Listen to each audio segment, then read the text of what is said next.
Wa atharahum lan yo tak tulis bekas-bekas kelakuanem. Matek saya perkara ustunna kang digawe sunah apa bima badam sause wong akeh. Dadi perilaku kamu ditulis setelah kamu mati masih ditulis, yaitu bekas-bekas sunnah kamu yang pernah kamu lakukan. Jadi misalnya kok penemu judi, selama ada orang judi ya kamu dapat. Paham ya? Ayo ikuti ngaji Gus Baha setiap hari pukul 3:15 di channel Ngaji Gus Baha ini. Semoga akan menambah ilmu kita. Amin amin amin ya robbal alamin. Assalamualaikum warahmatullahi wabarakatuh. Bismillahirrahmanirrahim. Tabarakalladzi nazzalal furqana ala 'abdihi liyakuna lil alamin nadhira. Allahumma shalli wa sallim wa barik ala habibika Mustafa Muhammadin wa ala alihi wa sahbihi asma'in nama ba'du. Kula gadah sekian bukti riwayat teng Ihya niku wonten riwayat inna min khiyari ummati kauman yadhakuna jahron min saati rahmatillah. Nah, riwayat teng kitab Hilyatul Auliya ditambahi inna min khiyari ummati fi ma nabba'ani al malaul a'la kauman yadhakuna jahron min saati rahmatillah. Termasuk umat-umat pilihane Allah iku umat sing nak guyu iku banter-banter. Mergo saking yakine jembare rahmate Allah. Terus Mas Nazif nak guyu banter, senajan to ora dadi menteri agama. Saking syukure. Sause radido mutung perkara menteri agama niku kula teng putih-putih cerita. Termasuk teng ngarepe Pak Said Akil. Semua kita ini membantu Indonesia. Terus apa artinya menteri pertanian kalau petani tidak nanam nopo? Pangan. Artinya ketahanan pangan ini karena petani nandur pari nopo karena menteri pertanian? Karena petani nandur nopo? Keberlangsungan agama ini karena kiai gelem mulang apa karena menteri agama? Jadi justru berharap menteri itu kan menggantungkan agama pada menteri. Agama ini sudah jalan, bahkan sebelum ada negara ini agama sudah jalan. Artinya semua kita ini bantu keberlangsungan agama, tata pangan, juga menteri pertahanan. Orang tidak konflik itu karena menteri pertahanan apa nasihat tuh kon ngalah, kon ngempet. Kita tidak konflik karena nasihat leluhur kon ngalah kan apa ngempet wal kadzimin. Jadi kontribusi kultur pada negara ini luar biasa. Lalu kultur yang sudah ada ini oleh negara dimanage, ada menterinya, ada ketuanya. Tapi sebetulnya ini itu tidak mengalahkan jasa masyarakat. Nah, bila perlu diarani masyarakat. Artinya mulai riyen niku Nabi cara menanamkan kita itu kullukum ra'in wa kullukum mas'ulun an ra'iyati. Jadi kita stabil karena kita punya mental wal afina anin nas. Nah, ra cocok ngempet. Kita punya ketahanan pangan karena para petani nanam padi. Keberlangsungan agama karena yang alim gelem mulang. Senajan to dipaksa kon sak jam setengah. Nah, kita terbiasa sudah melakukan kebaikan karena perintah Allah dan Rasul. Lalu negara modern bikin otoritas. Ini menteri agama, ini menteri pertahanan, menteri apa? Itu bawaan modern. Tapi kalau bawaan agama adalah kullukum ra'in wa kullukum mas'ulun an ra'iyati. Terus, nah, pilihan-pilihan kados Mbah Nafek ceria itu banyak ulama dulu yang kalau tidak guyon, tidak rileks itu malu sama Allah. Kok koyok gak ridho. Misalnya saya dikasih rumah Mas Nadif gratisan, dikai mangan, terus mangan mbek merengut. Kira-kira sing ngekeki mangkel to ora? Kok koyok ora pati matur nuwun kan ngoten. Tapi nak manganku mbek seneng ning omah kita seneng, sing ngekeki kan ya seneng. Lah orang gak banafek itu guyon terus karena untuk menjadi khiyari ummati kata Rasulullah, untuk menjadi umat pilihanku iku kauman yadhakuna jahron min saati rahmatillah. Jadi nak guyu banter-banter saking yakine rahmate Allah. Tapi wonten syarat kedua, waya beku nasirran min khaufi adzabi. Tapi nak bengi kudu nangis. Pas dhewean ning ngarepe pangeran. Aja kaya sakniki ning ngarepe wong akeh nangis bareng disangoni ning kamar guyu. Niku ora masalah secara sanad agak masalah niku. Niku secara sanad niku mboten nyindir sinten-sinten nggih biasa mawon. Terus jadi ada sekian manhaj ya. Kalau saya katakan teori kok mereka liberal, jadi kita arani manhaj. Jadi manhaj itu gimana nih rodok teori. ada sekian manhaji orang-orang soleh dulu jadi wali itu barokahnya senang. Nah caranya senang gimana? Satu pakai ilmu hakikat. Ilmu hakikat bahwa alam raya ini pun dikersakno pengiran pun ngeten iki. Ma asaba min musibatin fil ardi wala fi anfusikum illa fi kitabim min qabli an nabraha inna dzalika 'ala Allahi yasir likai la ta'saw ala ma fatakum wa la tafrahu bima atakum. Teori hakikat kedua adalah sifat Allah itu pasti mu'athirah, sifat Allah itu pasti aktif.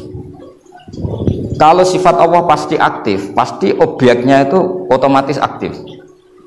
Dan Allah mensifati dirinya wa annahu wa adhaka wa abka. Di wa annahu lan satemne Allah taala iku adhaka, iku maringi iso guyu sapa Allah. Jadi donya mbok ruwet kaya apa, niku wong tetep iso guyu karena Allah kalau punya sifat pasti nafidzah. Misalnya Allah punya sifat ar-razzaq, mesti orang berstatus marzuk dapat rezeki. Makanya banyak ulama yang nggak suka mikir detail-detail. Saya termasuk kiai yang nggak suka mikir nasibnya Islam di Indonesia. Karena Allah mensifati dirinya al-hadi, penunjuk. Pasti ini aktif ila yaumil kiamat. Sebab itu wis ditinggal Nabi, ditinggal Wali Songo, ditinggal Basahal, ditinggal Badolah, ditinggal Bamutamakin. Agama tetap jalan. Senajan to sing mimpin nggih Mas Nadif kula bareng ngeten iki paham. Itu bukan karena hebatnya Mas Nadif, memang Allah Al-Hadi. Allah kalau Allah Al-Hadi pasti masyarakat menjadi Al-Mahdiyin yang mendapat petunjuk. Karena sifat Allah nafidzah, mu'athirah. Jadi ora usah pikir nemen-nemen donya. Sebab itu gak mikir itu kadang bagian dari cara jadi wali. Jadi nak sampean daftar wali di antara aturan itu da'it tadbir, dak ninggale sira at-tadbira ing ngatur donya. Fama qoma bihi ghairu kala tukim bihi nafsak. Donya wis diurusi pangeran kira sama melo-melo. Akhirnya kata mantu dablek gitu mriki niki lha ini terus. Terus kendablekan Mas Nadif itu bagian dari pendaftaran wali ini karena tadi da'it tadbir, kon donya iki kenapa? Lembarno. Saya gak ada cerita. Nah, Banafek termasuk tiang sing mboten kersa mikir serius-serius. Angger pek kula iki guyon. Bapak kula Kiai Nur Salim muridipun Badolah niku guyon ngantos sampai kapundhut terus guyon. Umar bin Abdul Aziz badhe kapundhut terus guyon. Wapo aku mbok tangisi. Lah jenengan badhe mati. Lah memang nak mati memordi. Ila khairi madhubin ilah. Ke zat yang sebaik-baiknya zat untuk kita tuju yaitu Allah Arhamur Rahimin. Mbek kowe tambah ruwet. Jadi serilek itu lama dulu. Memang aku nak mati memordi. Coba kalau sampean mati itu kemana? Kezat Allah. Allah itu siapa? Ar-Rahmanur Rahim, Arhamur Rahimin, Khairul Ghafirin. Semuanya yang terbaik. Jadi santai mau nomor 15 sudah mati. Nah, sampai mesti gak wani itu bagian dari kaifiyah muamalah ma Allah dengan cara yang elegan, yaitu ceria. Jadi pilihan Banafek seperti itu. Saya senang sekali sama beliau. Saya sering guyon, tapi guyon yang karena min sa'atin apa? Min sa'ati rahmatillah. Kalau terus akan wa annahu wa adhaka wa abka. Allah itu zat sing maringi guyu. Kita tahu sifat Allah itu pasti nafidzah, pasti mu'athirah. Sebab itu wong sumpah kaya apa kata jenengan kabeh saya yakin sing gak ada utang nggih kathah. Wae guyu ya tetep guyu. Bahkan cerita diamuk bojone mbek kancane ya guyu. Padahal pas ning omah ya wedi tenan, tapi kok cerita kancane ku ya guyu. Wah mau piring dibuang seru yakin deh. Iku pas dibanteng piringnya ya susah. Paling kejadiannya 5 menit. Cerita mbek kancane berjam-jam. Wah bojoku nek ngamuk jos. Piring dibuang dengan pokoke hebat. Guyu. Akeh diguyu mbek susah. Terus sing sitok nambah yo, nak bojoku gak ngono. Nak mangkel minggat. Wah akhirnya guyon. Iku saking hebatnya Allah Subhanahu wa ta'ala. Karena Allah sekali punya sifat nafidzah. Sehingga dirinya Al-Hadi, maka hidayat ini akan ada ila yaumil kiamat. Makanya Sayyidina Umar radhiyallahu anhu ketika beliau mimpin sukses, sangat sukses. Itu banyak Sayyidina Ibnu Umar, Abdullah bin Umar kalau jalan-jalan itu diprovokasi. Mbok abamu disuwun suksesi. Kersane kepemimpinan ini berjalan tanpa konflik karena ditunjuk oleh Sayyidina Umar radhiyallahu anhu. Pertama Abdul bin Umar itu mengabaikan itu, tapi lama-lama mereka mendesak dengan analogi begini. Analogi itu kias begini. Kalau ada penggembala kambing, kemudian kambingnya yang 100 itu di hutan atau di padang rumput, terus ditinggal gelanggang. Menurut pendapat Anda, penggembala ini dosa enggak? Karena yudayu, karena menyia-nyiakan kambing-kambing itu. Oh iya. Fa ummatu Muhammad a'dhamu minal ghunam. Umatnya Muhammad itu lebih serius ketimbang urusan apa? Kambing. Kok enak Umar wis tuwa pe mati tinggal gelanggang, enggak diatur suksesinya. Usul itu ditawarkan ke Sayyidina Umar. Sayyidina Umar sempat kepikiran, koyo iya. Tapi lama-lama Umar bangkit ketika gerah. Oh enggak jadi. Saya tetap enggak mau mikir Islam seperti ini. Karena agama ini milik Allah. Wala yudayi Allah khilafatahu wala dinahu wala kada wa kada. Allah tidak akan membiarkan agama ini.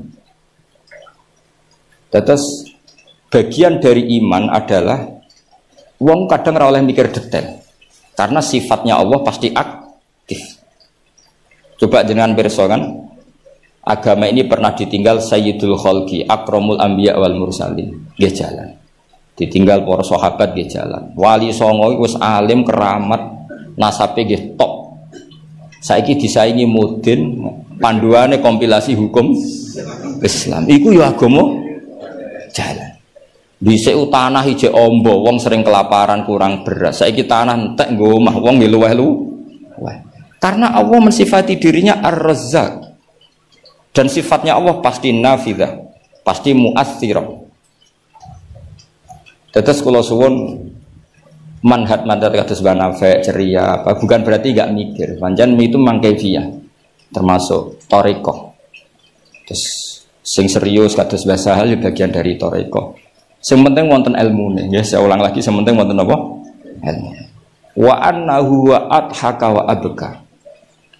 Mulane dawuh Ibnu Hajar Al-Asqalani, seneng iku ibadah. Kok ghayatul iman iku halawatul iman. Jadi salasun mangkunna fihi wajada halawatal iman. Syarat iman harus menemukan manisnya. Manisnya itu nyamannya. Nyaman itu artinya enak. Nah, tentu ekspresi enak itu ya guyon, ceria. Wong menamuni Islam ku enak wong mbek merengut, itu kan malaikat gak ngandel jadi. Muni Islam iku agama sing top, agama sing membawa kebahagiaan dunia dan akhirat. Tapi wong men besengut gremeng. Jari malaikat itu jari bahagia kok gremeng. Lan kula yakin Mbak Nafa niku parek pangeran barokah ceria. Zaman sahabat itu mun kathah fitnah. Ketika konflik Sayyidina Ali, Sayyidina Muawiyah. Itu ada seorang sahabat yang ngendikan gini, saya masih ingat teksnya. Yu'jibuni minal qurra kullu taliqin midhaq. Talik itu wazannya fa'il, itu kalau dalam ilmu sorob termasuk mubalaghah. Midhaq itu wazannya mif'al juga mubalaghah. Yang paling saya senangi dari orang alim adalah yang ceria. Talik itu dari kata tolaqatul wajhi atau talqatul wajhi itu ceria. Midhaq sing akeh guyune. Karena mereka tahu kabeh orang itu di rumah sudah problemnya banyak. Saya masih ingat wasiat bapak. Gak kowe sampe nak mulang guyon wae. Wong sing ngaji kuwi sudah kakean utang ruwet. Jadi jangan tangiskan yang kedua kalinya. Aku lho cek eling. Kok mah wis ruwet, takut istri ngaji diwedekno neraka. Jadi niku bagian dari sanad. Jangan tangiskan dua kali. Kok nek omah wis napa? Ruwet. Dados niki penting ya, dados wonten dawuh malih kul bi fadlillah wa bi rahmati fa bidzalika falyafrahu. Dadi wong kudu seneng. Mulane tiyang-tiyang toreko ijazahi ala bi dzikrillah tatmainnul kudu seneng. Bahkan kalau nate mau riwayat la syai'a aqsamu min dhahri iblis min farahil mukmin. Tidak ada sesuatu yang paling bisa menghancurkan iblis kayak farahil mukmin. Senenge tiyang napa? Wong nak seneng ku ridho mek kodok-kodok. Seneng ku macam-macam, ana sing seneng karena punya materi, seneng dadi mantu kiai, ana sing seneng untuk duit macam-macam. Yang penting aja seneng mergo untuk SDSP, paham ya. Kesenangan orang ulama itu beda cara seneng karena mereka penjaga agamanya Allah. Niku nak entuk jawaban ku seneng. Senajan to ya ora entuk duit. Kula riyen nate janggal mek kodok-kodok. Wong Allah ngersakno elek kok ngukum kan cara zahir kan iskal lu bingung no. Ya kanggo sing mikir nek sing ra mikir malah enak ra tau iskal. Tapi kalau nanti mau tak Umil Barohin perdebatan ulama ahli sunnah sama Mu'tazilah. Cara berpikir Mu'tazilah, keburukan itu dilarang Allah, kok terjadi? Ya sudah, itu berarti di luar kehendak Allah. Karena itu kalau itu dikehendaki Allah berarti aneh. Anehnya Allah menghendaki kemudian menghukum. Seakan-akan Mu'tazilah ini menang satu sesi, menang satu poin. Tapi kata ulama ahli sunnah cara ngendikan gini. Idzan waqa'a fi mulkihi ma la yuriduhu. Kalau gitu berarti di kerajaannya Allah banyak sesuatu yang terjadi di luar kendalinya. Jadi kira-kira ngene bantai sunnah, misalnya Hollywood kan kota maksiat misalnya. Gusti putih Hollywood kan maksiat tok. Sepi aku dia gak berdaya. Kowe seneng di pangeran ngono. Artinya resiko mengatakan setan itu yang mengatur maksiat, berarti setan itu dijaya karena maksiat selalu lebih banyak ketimbang taat.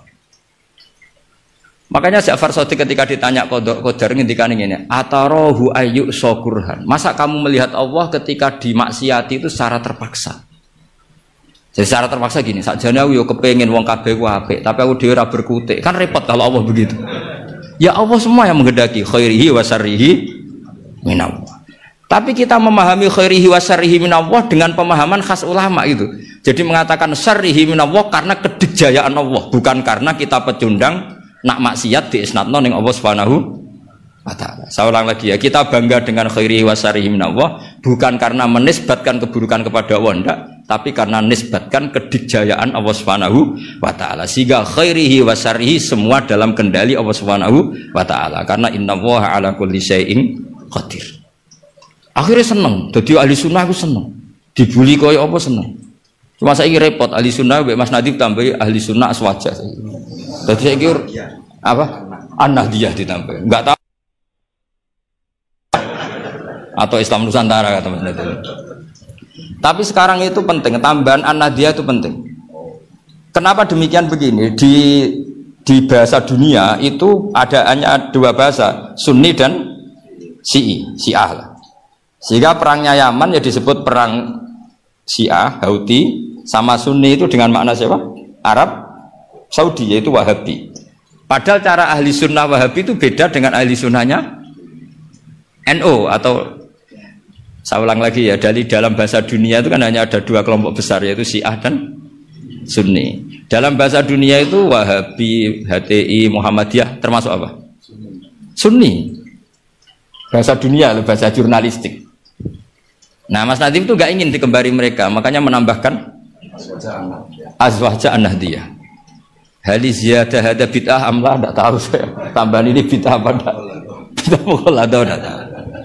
Tapi tambahan ini menjadi penting karena begini ya. Saya kemarin diundang di Lirboyo, cocokan sama Gus Kafabi. Dawuh beliau begini. Gus jebule NU sakake. Diserang sana, diserang sini. Kalau saat ini sakake Gus sampai Pak Said, mbek jenengan. Dia matur nuwun Gus disakake ini.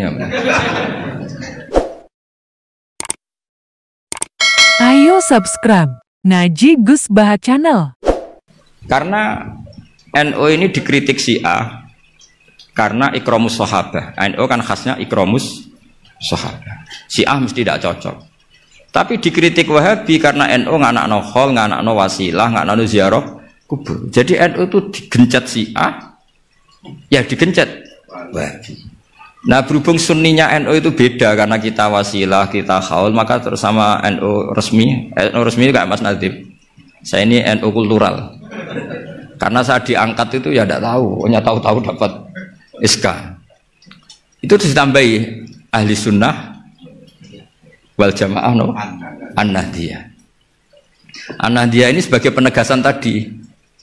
Ya ahli sunnah, ikramus sahabah, tapi ya percaya wasilah, percaya ziarah nopo kubur. Bon kalau terus ngaji ini, terus kalau suwun farahul mukmin kita pertahankan kul bi fadlillah wa bi rahmati fa bidzalika falyam. Dia seneng carane macam-macam. Misalnya jenengan seneng Indonesia. Lho negara dikorupsi mulai zaman dhisik nganti saiki kok tetep sugih wak saking apike negara, saking sugih-sugih negara. Negara dinti ku ora usah dikorupsi wis bangkrut. Indonesia ku dikorupsi ene ana tetep sugih. Hebat mboten Indonesia. Oh niki mboten kok dukung korupsi mboten. nyifati kekayaan Indonesia. Pokoknya sementing akibatnya aku seneng. Wes nyifatine keliru-keliru lah, pokoknya akibatnya aku seneng. Niku ajarannya Abdul Hasan Asadili. Tadi kabeh sampai Abdul Hasan Asadili ini munajate mbek pangeran, ada seorang wali berdoa di multazam, ya Allah, berikan saya rizki tidak maksiat lagi pada engkau. Padahal multazam itu tempat yang mustajab.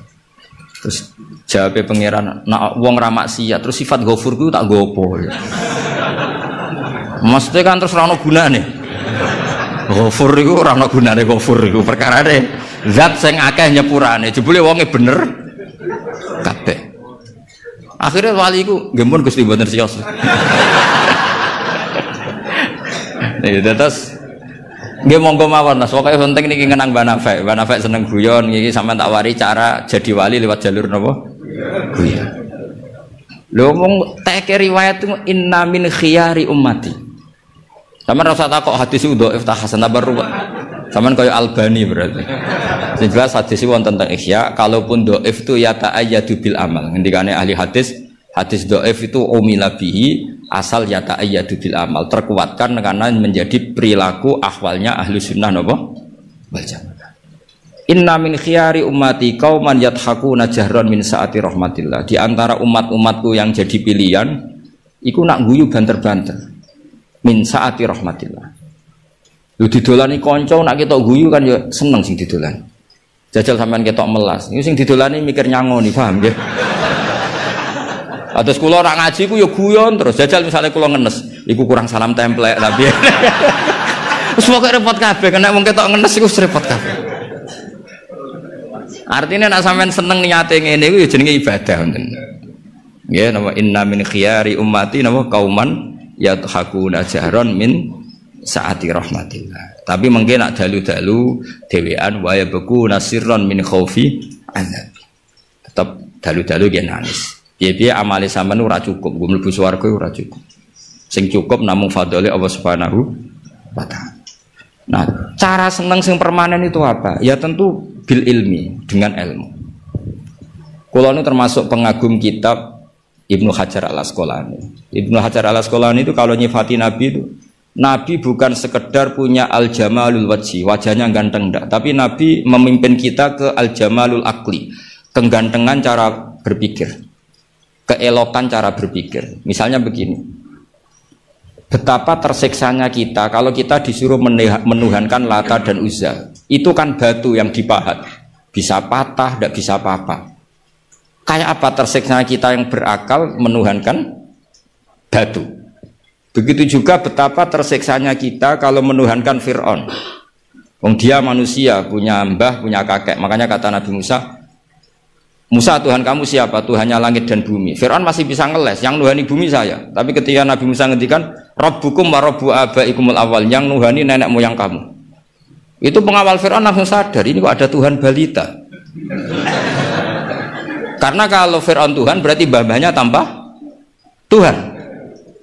Makanya justru Fir'aun tertohok dengan kalimat Rabbukum wa Rabbu abaikumul awalin. Fir'aun kan dia bapak, dia mbah. Kalau Fir'aun Tuhan berarti mbahnya tanpa Tuhan. K.O. Fir'aun. Nah, itu jenenge al-jamalul akli. Orang itu nyaman meniadakan Tuhannya Fir'aun. Sama. Nabi Isa lahir di mana coba? Bumi. Berarti Tuhan sama yang dituhani dulu mana? Dulu bumi. Berarti kan nggak mungkin dia Tuhan. Wong lahirnya dulu bumi. Itu jenenge al-jamalul akli. Apa? Al-jamalul akli. Beda dengan Islam, yang jadi Tuhan itu siapa? Al-Qadim, Al-Awwal, zat yang sebelum alam raya ini.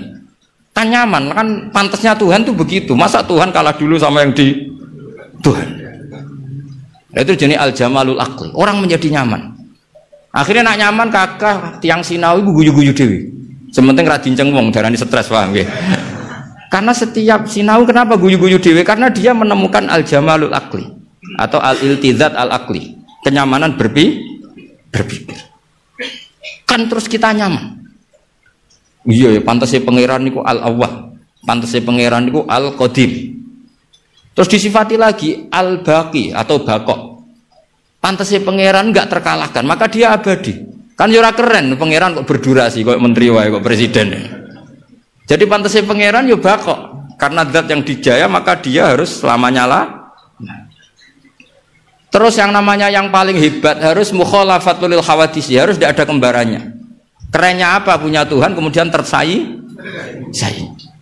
Itu namanya al-jamalul aqli. Itu juga menjadi halawatal iman. Terus kula suwun manjen di acara hormat Banafe, semoga pokoke dadi wong Islam sing seneng. Wis seneng cek nganggo cara sing salah lah, sing meletel lah, sing penting seneng. Itu ada wali itu agak kacau, tapi dungane ku kacau, tapi mustajab. Sampeyan tak ijazahi tapi aja lakoni. Mereka nak ngelakoni itu copy paste, itu jenis jiplak. Itu kalau dalam dunia kampus plagiat itu ditolak itu kalau. Ada seorang wali datang ke Rasulullah SAW di Raudhah. Ya Allah, jenengan punya dua pilihan. Jika saya menjadi soleh maka surra habibuk, maka kekasih jenengan senang. Wahazuna aduwuk, musuh anda susah, musuh engkau susah. Kalau seseorang soleh yang cinta itu Rasulullah. Saya ulang lagi ya, ya Allah jenengan punya dua pilihan. Jika saya soleh maka kekasihmu senang, yang susah setan. Tapi jika saya jadi orang zalim, orang fasik, kekasihmu susah, yang senang setan, musuhmu. Mun jenengan milih mawon, nyeneng no kekasih jenengan, nopo nyeneng no musuh jenengan. Ya gak mungkin kan pangeran kok kepen nyeneng no setan. Ya soleh. Jadi ya ono donga rodok teroris. Ya siapapun itu, sementing kowe dadi seneng mbek pangeran. Mulane kula nak donga iku rapati tenanan, kowe yakin mandi. Mboten krana nyepelekno donga mboten, tapi yakin mandi. Dengan status Allah Al-Mujib. Dengan status Rasulullah sing syafi'u khalqi bil mukminina raufur rahim. Banyak ulama juga, ulama dulu banyak kalau donga rapati tenanan ditakoki kenapa rapati tenanan? Aku wis didongakno Kanjeng Nabi. Iki mau formalitas tok. Sing mandi ku dongane Kanjeng Nabi. Kanjeng Nabi wis ndonga wa marham ummati. Siku wae sing mandi. Iki mau formalitas tok. Nah sampean gak gayane khusyuk tapi ora roh betapa sektine dongane Nabi. Kenapa kowe donga tenanan? Wah nek ora repot. Repot piye didongani Kanjeng Nabi kok repot. Maksud kula nek sampean jenis wong sing ra serius, cara berpikir seperti itu. Bukan tidak serius karena tasahul, karena tahawun, karena istighfar. Tapi kita santai karena yakin Allah Al-Hadi.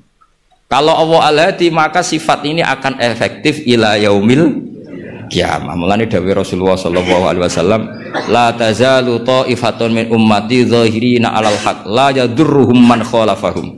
Sebagian riwayat la yadurruhum man nawahum. Selalu kelompok umatku akan selalu zahirina 'alal hak, membela mati-matian kebenaran. Coba Uni Soviet kayak apa, negara komunis 100 tahun. Ketika ada persemakmuran langsung jadi Uzbek, ceknya Tajikistan. Kita dijajah Belanda 350 tahun. Tahu ono tragedi PKI. Tapi sekarang santri kayak apa? Malah ono hari santri bareng. Bareng wis mulya ora di menteri bingung ya. Tapi betapa karena agama ini diurus Allah, kita melalui fase kayak apa saja tetap agama ini jalan. Kenapa? Karena Allah Al-Hadi. Sifatullah pasti nafidah, pasti muas. Jadi di antara mukjizat Quran itu kamalul bayinah. Kalau memberi penjelasan itu sempurna. Sehingga ulama mengatakan imanul muqallid, imannya orang-orang yang asal ikut kiai, asal ikut guru, asal ikut buku, itu mukhtalaf alaih. Bahkan saya sendiri cenderung mengatakan iman itu tidak diterima. Karena manusia dibekali akal, inginnya Allah itu dengan akal itu dia punya kepermanenan iman, apa? Punya kepermanenan apa? Iman, dan dengan itu dia imannya mujma'aleh, mesti diterima oleh Allah Subhanahu wa ta'ala. Karena bin nadzari sahih, dengan logika yang benar. Dan logika yang benar itu gampang sekali. Beberapa ulama tentu tahu sekali, bukan sekedar tahu sekali, karena itu diajarkan Allah dan Rasul. Misalnya begini, kata Allah, saya kalau baca ayat-ayat ini itu sering nangis, karena Allah yang Tuhan itu sebenarnya tidak butuh kita. Saya ulang lagi, Allah yang Tuhan itu tidak butuh kita, juga tidak butuh iman kita. Tapi Allah ingin hambanya itu berakal ya, karena agama itu liqaumi yaqilun, sehingga berpikirnya benar. Misalnya gini kata Allah, enggak apa-apa kamu menuhankan selain saya itu, tidak apa-apa kata Allah. Enggak apa-apa Yesus kamu katakan Tuhan, enggak apa-apa. Kamu katakan batu Tuhan, enggak apa-apa. Tapi tolong prosedur ya, prosedur atau persyaratan menjadi Tuhan itu kamu lengkapi, yaitu punya prestasi menciptakan langit dan bumi. Kalau tidak semua surun semen kata Allah, penting urun. Gitu. Jadi sebetulnya itu kan rasional. Misalnya nggak apa-apa kamu merasa jadi presiden atau gubernur atau jadi wali atau jadi apa. Yang penting prosedurnya dipenuhi. Itu kayak apa Allah baiknya pada kita. Sehingga saya berkali-kali, makanya menurut saya orang alim itu wajib memaklumatkan kalau dirinya alim. Supaya jelas aturan mainnya.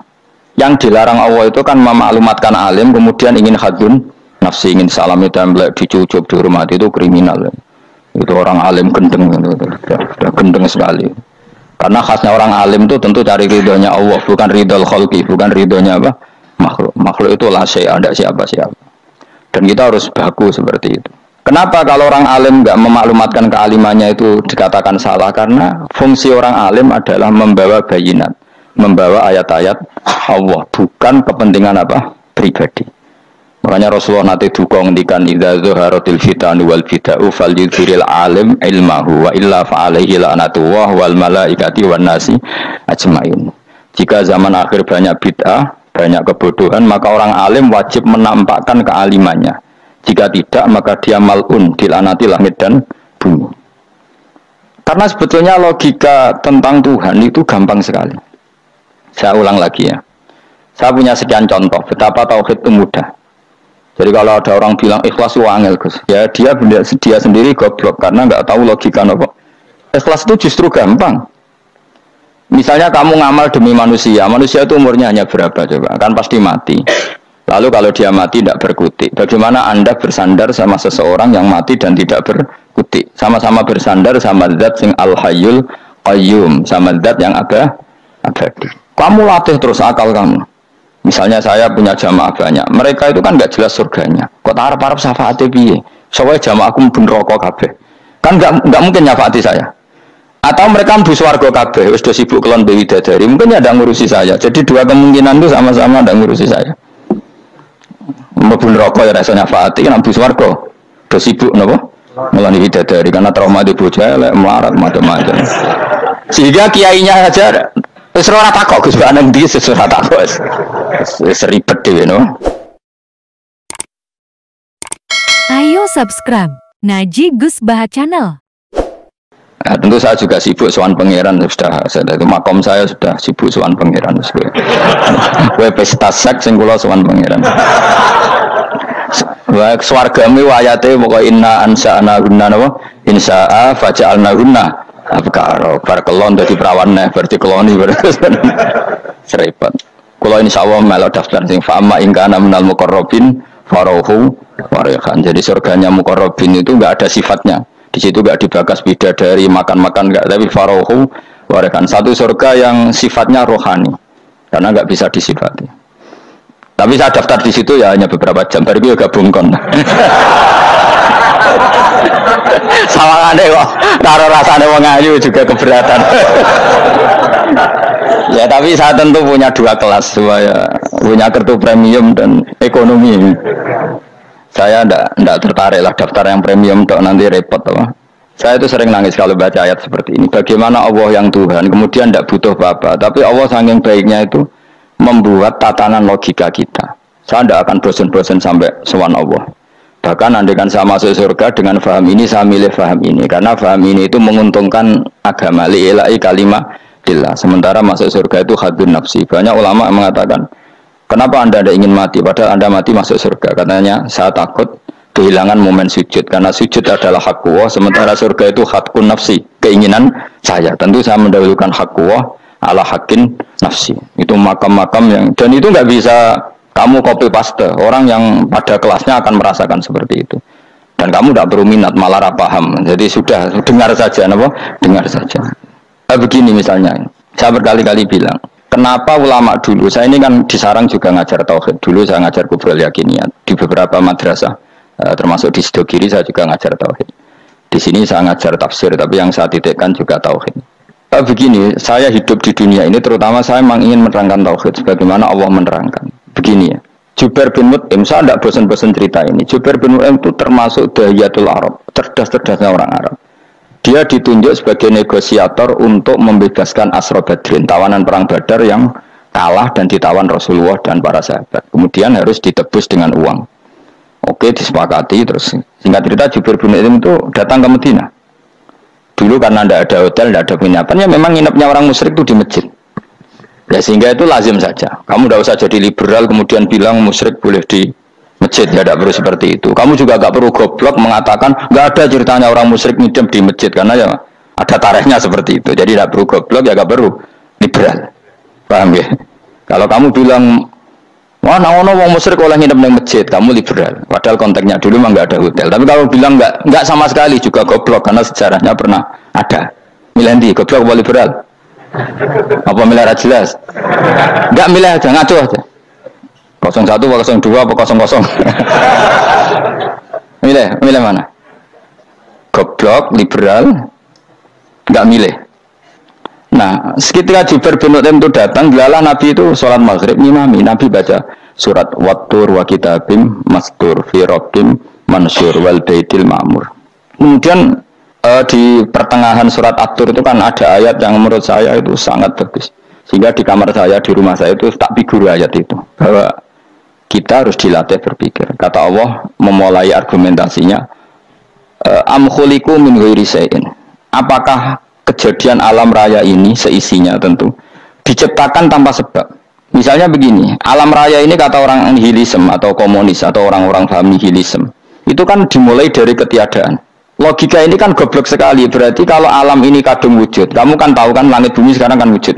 Ya, langit bumi sekarang kan jelas wujud. Berarti logikanya adalah al-adamu yakhluqu makhlukon, sesuatu yang enggak ada menciptakan sesuatu yang itu kan aneh. Di mana-mana al-adam ketiadaan itu tidak mungkin yakhluqu syai'an atau yu'athiru syai'an. Di mana-mana ketiadaan itu tidak mungkin mengefekti sesuatu yang ada. Wong kamu sebut tidak ada itu berarti tidak mungkin bisa berbuat apa-apa karena namanya tidak ada. Sekarang alam raya ini dimulai dari ketiadaan. Terus kamu simpulkan sesuatu yang enggak ada menciptakan yang ada, itu gendeng apa enggak? Oh, gendeng sarap ini. Orang usah dipatahin wong gendeng wis berno kok mati dhewe. Jadi makanya Quran menanyakan mereka, am khuliqu min ghairi syai'in. Apa alam yang kadung wujud ini kemudian disebabkan oleh sesuatu yang tidak ada? Lalu kalau sesuatu yang ada pasti diwujudkan oleh yang ada. Nah, karena yang ada ini pencipta harus berstatus super. Nah, super ini oleh ulama disebut wajibil wujud. Maka Allah bersifat super, wujud yang paling prima, yang kausa prima. Karena pencipta tentu kelasnya harus di atas yang diciptakan. Makanya disebut ulama dulu menyebut Allah itu apa? Wajibil wujud. Karena pencipta tentu lebih dahulu, maka harus disifati awal atau qadim, apa? Awal atau qadim. Kayak apa Allah mendidik kita? Am khuliqu min ghairi syai'in. Terus Allah bilang gini, ya gak apa-apa, yang menciptakan gak saya, gak apa-apa kata Allah. Tapi amhumul khaliqun, kamu saja yang menciptakan, gak apa-apa. Tapi syaratnya kalian juga harus merasa pernah ikut menciptakan langit bumi. Am khalaqus samawati wal ardh. Jadi, gak apa-apa kamu merasa Tuhan, gak apa-apa. Yang penting kamu merasa ikut nembok langit, ikut ngecor apa? Langit. Ya pokoknya ikut bikin. Terus kata Allah, bala yukinun, kamu tak suruh merasa menciptakan langit bumi, kamu juga gak merasa iya. Memang ya mereka merasa enggak kan? Akhirnya Jubair bin Mut'im saking enggak kuatnya. Am khalaqus samawati wal ardh balla yuqinun amindahum khuzun. Sama Allah dibombardir seperti itu. Dia datangi Rasulullah, ya Muhammad, logika itu tidak meninggalkan akal saya. Matarok tali akli nasian. Akal saya habis Muhammad. Saya iman saja. Saya tidak cukup punya logika untuk melawan argumentasi ayat yang kamu baca. Saya iman saja. Terus iman. Makanya kalau ada logika nihilisme bahwa sebelum alam ini adalah ketiadaan, lalu pertanyaannya bagaimana mungkin ketiadaan menciptakan yang ada? Di mana-mana ketiadaan itu la yu'athiru syai'an wa la yakhluqu syai'an. Jenenge wae tiada. Tiada itu ya enggak ada fungsinya, ya enggak ada efeknya, enggak ada prestasinya. Ya semuanya namanya enggak ada ya enggak ada. Nah, ini penting saya utarakan. Terus di sini Allah mengulang lagi, enggak apa-apa yang lainnya kamu katakan Tuhan jadi mitra saya, enggak apa-apa. Tapi tolong kata Allah, aruni madza khalaqu minal ardi, tunjukkan ke kami prestasi dia ikut bikin bumi. Kita tahu misalnya Yesus, Isa lahir di bumi. Bumi sama Yesus dulu mana? Dulu bumi, dia lahirnya di bumi. Lalu dia melata di bumi, jalan-jalan. Kemudian dia mengatakan ini bumi Tuhannya saya. Jadi bumi kok enak, bisa aku aja. Tua aku aja, bodoh-bodoh pangeran aku dong. Lebih apa? Tua. Jadi Allah itu gampang sekali. Nah sekarang orang iman itu kuat semua. Makanya ndak wali-wali. Imane mbek Allah taklid, jaluke aneh-aneh, njuk bojo ayu sugih jabatan. Bela Allah secara hujah aja nggak pernah, sudah minta. Makanya ini kita ini hidup di zaman yang saraf massal. Lho kalau njaluk pengiran akeh kuwi, coba kamu bela Tuhan itu pernah bela apa? Bela Tuhan itu gampang dengan argumentasi al-hujjah yang supaya agama ini tamkin fil ard, benar-benar mapan dalam logika. Yaitu tadi di mana-mana yang namanya sebab itu amrun wujudiyun, di mana-mana sebab itu sesuatunya harus wujud. Paling tidak kita sudah menolak nihilisme. Apa? Nah, nihilisme. Lah wujud karena wujud awal harus berstatus prima. Lah prima itu dalam bahasa ulama disebut wajibil wujud. Makanya ulama dulu ngelatih kita itu pertama Allah itu siapa? Zat sing wajibil wujud. Itu satu filosofi yang luar biasa. Nah, kemudian setelah itu ada setan-setan kecil yang nganggur, yang iseng. Nah itu nggak usah kamu perhatikan. Tinggal delok TV, ngopi, terus tinggal nyate kelata. Enggak saya tamak pingsan deh. Syukur-syukur stres deh. Dugaan saya setan saya itu pingsan, kurang gizi. Karena memang setelah itu setan goda gini. Lalu sebelum Allah jangan-jangan ada wujud yang lain. Lalu Allah sendiri awal mulanya gimana? Kata Nabi, jika ada pertanyaan seperti itu kamu harus berhenti. Tinggal delok TV atau tinggal ndelok dangdutan. Ya kalau kepeksa ora apa-apa, kelasem ae. Saya tidak menghalalkan tapi kan sudah kamu lakukan. Karena itu lebih baik ketimbang pertanyaan filsafat. Banyak orang yang dulu sholat ketika sekolah filsafat tidak sholat. Alasannya sampai menemukan jati diri itu Tuhan. Dan itu bahaya sekali karena Nabi berkali-kali bilang kamu jangan mikir tentang Allah pasti rusak. Orang kok mungkin rusak dari Nabi pasti rusak. Nah cara menghentikan gimana? Karena setan ini makhluk, akal-akalannya gampang. Tadi tak warai, ini saya sebagai ulama atau sebagai manusia atau sebagai orang awam atau sebagai siapa saja. Kadang ada pertanyaan seperti itu. Tak tinggal anggeling dharma, kan pusing setan. Kan ngenteni. Weh, ngenteni bar lo anggeling dharma. Bariku aku lesu mangan mie. Bar mangan mie waret turu. Kan dia ngenteni terus mau bikin was-was lagi. Ternyata saya sibuk kan enggak bisa masuk deh. Bangun tidur aku selali pertanyaan tadi. Dinteni. Nah, dia masuk lagi aku sibuk ngajak anak jalan-jalan. Jadi saya kalau jalan-jalan di pasar itu sentani santai wae. Itu memang resep dari Rasulullah.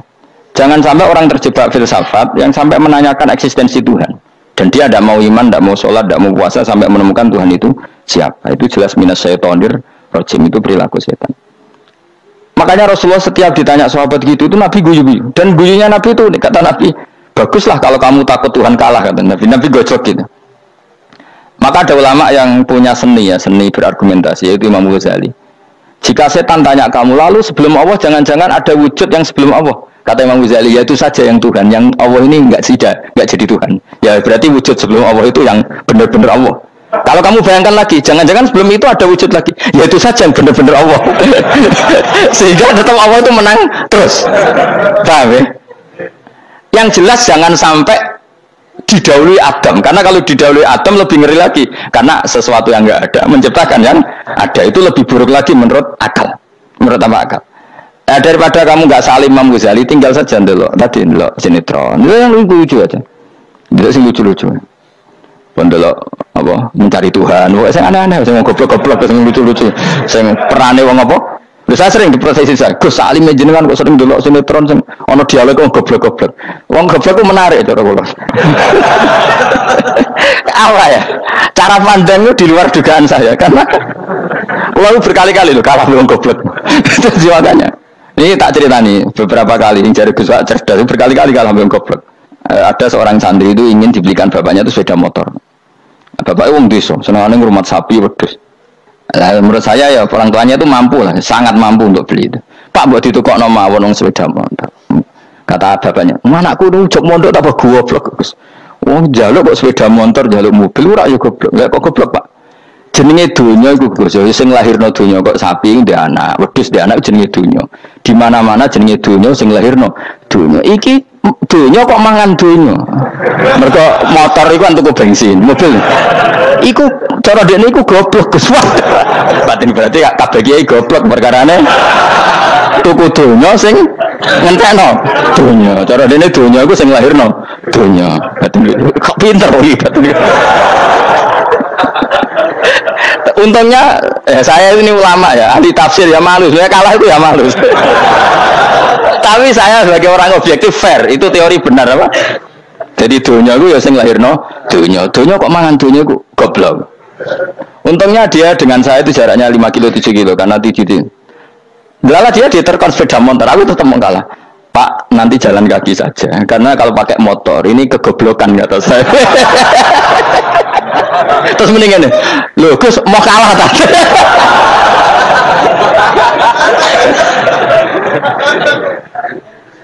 Wah kacau. Singkat cerita dia bersikeras, nggak mau beliin sepeda motor anaknya karena di mana-mana dunia gue sing lahir no dunia, nggak boleh dunia kok mangan. Ini satu kegoblokan yang agak ilmiah tadi. Nah Imam Asy'ari juga ngalami hal yang sama. Imam Asy'ari itu punya, kita kalau ahli sunnah kan 2 partai ya. Ya dalam ahli sunnah itu hanya ada 2 partai juga. Kalau nggak Asy'ari ya Maturidi. Ya, dan sama-sama alim. Ya kalau terpaut ya paling 5%, 7% ya. Kealimannya Asy'ari dan Maturidi. Imam Asy'ari itu bikin logika yang jelimet seperti saya sekarang ini, logikanya yang jelimet tapi permanen. Jadi yang saya ajarkan tadi itu logika yang jelimet tapi apa? Permanen. Karena tadi alam raya ini kadung wujud. Kalau kadung wujud pasti pewujudnya, yang menciptakan wujud pasti adalah kewujudan. Karena al-adam la yu'athiru syai'an. Di mana-mana kenihilan tidak yu'athiru syai'an. Ya sepakat ya, gampang kan? Tentu wujud ini prima disebut wajibil wujud. Lalu Imam Asy'ari itu bersikeras kalau imanul muqallid itu tidak diterima. Terus banyak yang keberatan ulama, tapi Nabi nyatanya yaktafi bi imanil a'rab al khalina anin nadur. Nabi nyatanya mencukupkan imannya orang-orang Bedui yang mereka itu kayaknya tidak bisa mikir. Ya, Nabi yaktafi bi imanil a'rab itu wong desa al khalina anin nadur yang mereka itu tidak bisa apa? Berpikir. Singkat cerita Imam Asy'ari survei. Coba ayo kita tanya orang-orang kampung. Ternyata kegoblokan orang kampung itu ya ilmiah, masyhur itu. Imam Asy'ari saja harus belajar dari wong awam, wong goblok-goblok. Kita kok ingin ya Badawi bima araf tarubbak. Kowe kok iman be Allah itu bima araf tarubbak. Lalu kamu tahu Tuhan kamu atas nama apa? Dengan logika apa? Jawabnya enak ya. Al-ba'ratu tadullu 'alal ba'ir wa atharul aqdam yadullu 'alal masir. Angger ana tletong ya ana ontane. Angger ana bekas delamakane wong ya ana sing bar liwat. Jadi misalnya ada bekas teracak anjing, berarti anjing habis liwat. Ada bekas apa ular ya berarti ular harus liwat. Ada bekas teracak manusia ya berarti manusia habis liwat. La wa hadzal alam atharun min athari qudratillah. Alam iki bekas, mesti ana sing gawe. Jadi Mas Ari pinter juga, mesti logikane gak jelimet tapi agar ana tletong, ana sapine. Ana teracake wong berarti ana sing bar liwat. Dene ngomong gampang wa atharul aqdam ya dulu alal masir. Nah, terus Imam Asy'ari habis itu ngendikan, ya sudahlah dengan logika apa saja. Meskipun karena zori hadal arabis bagaimana cara berpikir Bedui ini, sementing ada nazar. Apa ada nazar. Ya nazar apa saja. Misalnya orang ahli matematika mungkin bilang angka dimulai dari 1. 0 itu akal-akalane Khawarizm. Mereka ini kebingungan nulis 10. Tapi tetap angka itu dimulai dari 1. Kalau misalnya 1 untuk mecah kesulitan ya harus dimulai 0,1. Tidak bisa 0 tok. Jadi 0 dulu itu untuk mematahkan kalau jumlah itu tidak sampai 1.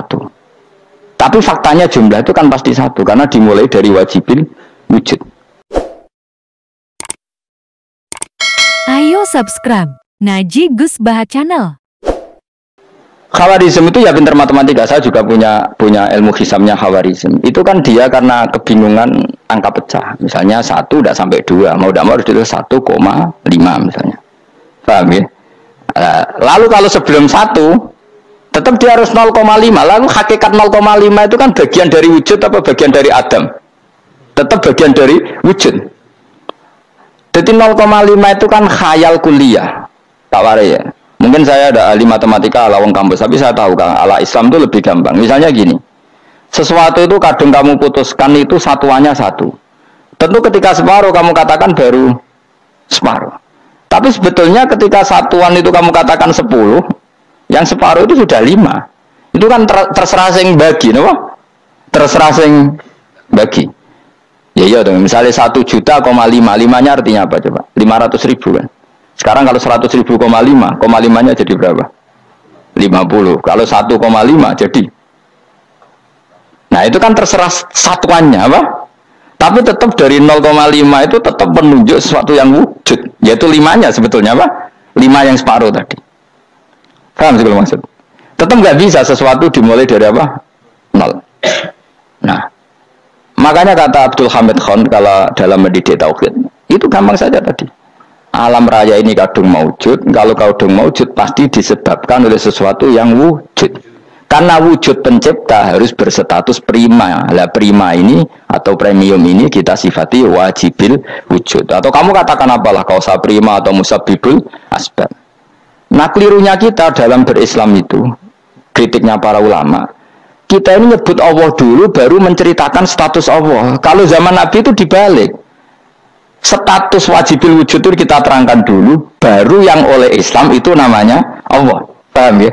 Kan beda, misalnya gini logikanya gini, kamu ketemu orang ateis, saya ulang lagi, kamu ketemu orang ateis, terus kamu ditanya, lalu alam ini yang menciptakan siapa? Allah Jalla Jalaluh. Mesti kan tanya, man huwa Allah itu siapa? Kalau dulu Islam mengajarkan kayak gitu, surat pertama turun apa coba? Iqra. Iqra itu gak nyebut kata Allah. Iqra bismi rabbika. Rabbika itu siapa? Alladzi khalaq. Sebutlah nama Tuhan, yang berhak menyandang Tuhan adalah zat yang pencipta. Itu tidak ada kata Allah. Di surat Mudatsir, surat kedua, ya ayyuhal mudatsir kum fa'anzir wa rabbaka fakabbir. Bukan Allah fakabbir, wa rabbaka fakabbir. Sehingga cara berpikir gini dibalik. Sebutlah Tuhan kamu. Tuhan itu siapa? Yang berstatus Tuhan adalah zat yang berstatus pencipta. Nah, lalu pencipta ini oleh Islam dinamai Allah. Kalau orang ateis kamu langsung bilang Allah, man huwa Allah. Berarti pertanyaannya Allah itu siapa? Lalu kamu jelaskan Allah adalah pencipta. Allah adalah wajibil wujud. Tentu lebih gampang kamu terangkan. Makanya Al-Quran menerangkan amukholiku min ghairi syai'in. Maknanya saya di sini maknanya ya Allah. Apa? Allah. Apakah mereka diciptakan tanpa pencipta? Tentu setelah Islam tahu itu namanya siapa? Allah. Paham ya? Kalau balik malah. Jadi sebetulnya Quran itu ngajari kita itu ilmu mantek yang luar biasa. Misalnya ya Yuhanna su'budu siapa? Rabbakumul ladzi khalaqakum walladzina min qablikum. Sembahlah Tuhan. Tuhan itu siapa? Pencipta kamu dan pencipta orang-orang sebelum kamu. Lalu Tuhan ini oleh Islam dinamai Allah. Tapi kalau langsung kamu bilang ke orang ateis atau orang Uni Soviet, Allah itu Tuhan. Allah itu siapa? Sebab itu di beberapa ayat dijelaskan dulu status Allah. Sifatnya Allah, keakhasan Tuhan. Yang dikatakan Tuhan adalah zat pencipta. Kalau tidak pencipta berarti tidak Tuhan. Sekarang Yesus pencipta bumi apa enggak? Enggak, karena dia lahir sudah di bumi. Begitu juga Fir'aun. Fir'aun itu kalah telak sama Nabi Musa ya gara-gara logika ini. Ketika Nabi Musa ditanya Fir'aun, wa ma rabbul alamin, lalu Tuhan itu siapa? Kata Musa, rabbus samawati wal ardi, yang menuhani langit dan bumi. Jadi Fir'aun, enggak, ma'alim tulakum min ilahin wa irisa, jalan-jalan kemana-mana yang dikatakan Tuhan oleh masyarakat saya kok. Nah, kurang ajar Fir'aun. Terus kata Musa, ya Tuhanku yang di langit. Terus manggil Haman Mesir, ya Haman ibnili sorhal ali abluhul asbab samawati fa'atoli ila ilahi Musa. Haman, bikinan saya piramida yang tinggi, aku akan lihat Tuhannya Musa. Ada enggak di sana? Padahal misalnya munggah tenan di pangeran ra iso didelok kan repot Nabi Musa. Wah parah ya, nggak piramida nginceng pangeran tepraketo kan. Akhirnya Musa pakai logika. Ya sudah gini saja, Rabbukum wa rabbu abaikumul awwalin, yang menuhani nenek moyang kamu yang dulu-dulu. Mau itu langsung Fabuhita Fir'aun. Fir'aun itu kaget sekaget-kagetnya. Dan para penggawa Fir'aun sadar. Wah kalau Fir'aun yang Tuhan, babanya tanpa Tuhan. Kan Tuhannya balita kan gitu kira-kira. Tuhannya balita. Tuhannya barulah. Itu kan jadi logika yang mematikan. Kalau Fir'aun Tuhan, berarti babanya dulu yang wujud itu tanpa Tuhan. Karena Tuhannya barulah. Ini ada Tuhan kok datang terlambat ini kan. Akhirnya para penggawanya Fir'aun iman, macam gendeng ya, Fir'aun itu gendeng. Itu pentingnya logika Rabbukum wa rabbu abaikumul awwalin. Nah sekarang orang tuh nggak belajar logika. Iman bi Allah orang mantep ning ati, ijek iso diguncang setan, jalukane wis aneh-aneh. Jaluk swarga, jaluk gak mutu cara ngono. Gak mutu. Makanya banyak wali kalau ditanya, kamu masuk surga sama sholat milih mana? Milih sholat. Kenapa milih sholat? Di surga itu demi hadun nafsi saya, poya saya. Tapi kalau saya sholat itu untuk hak kuasa sebagai hamba, identitas kesejatian saya adalah menghamba. Soal nanti Allah bikin bonus surga silahkan. Maka sebenarnya masuk surga itu ada urutannya. Sebagai orang alim saya urutannya adalah berkampanye sesering-seringnya, membuat logika supaya orang mudah ke Allah dan Rasul.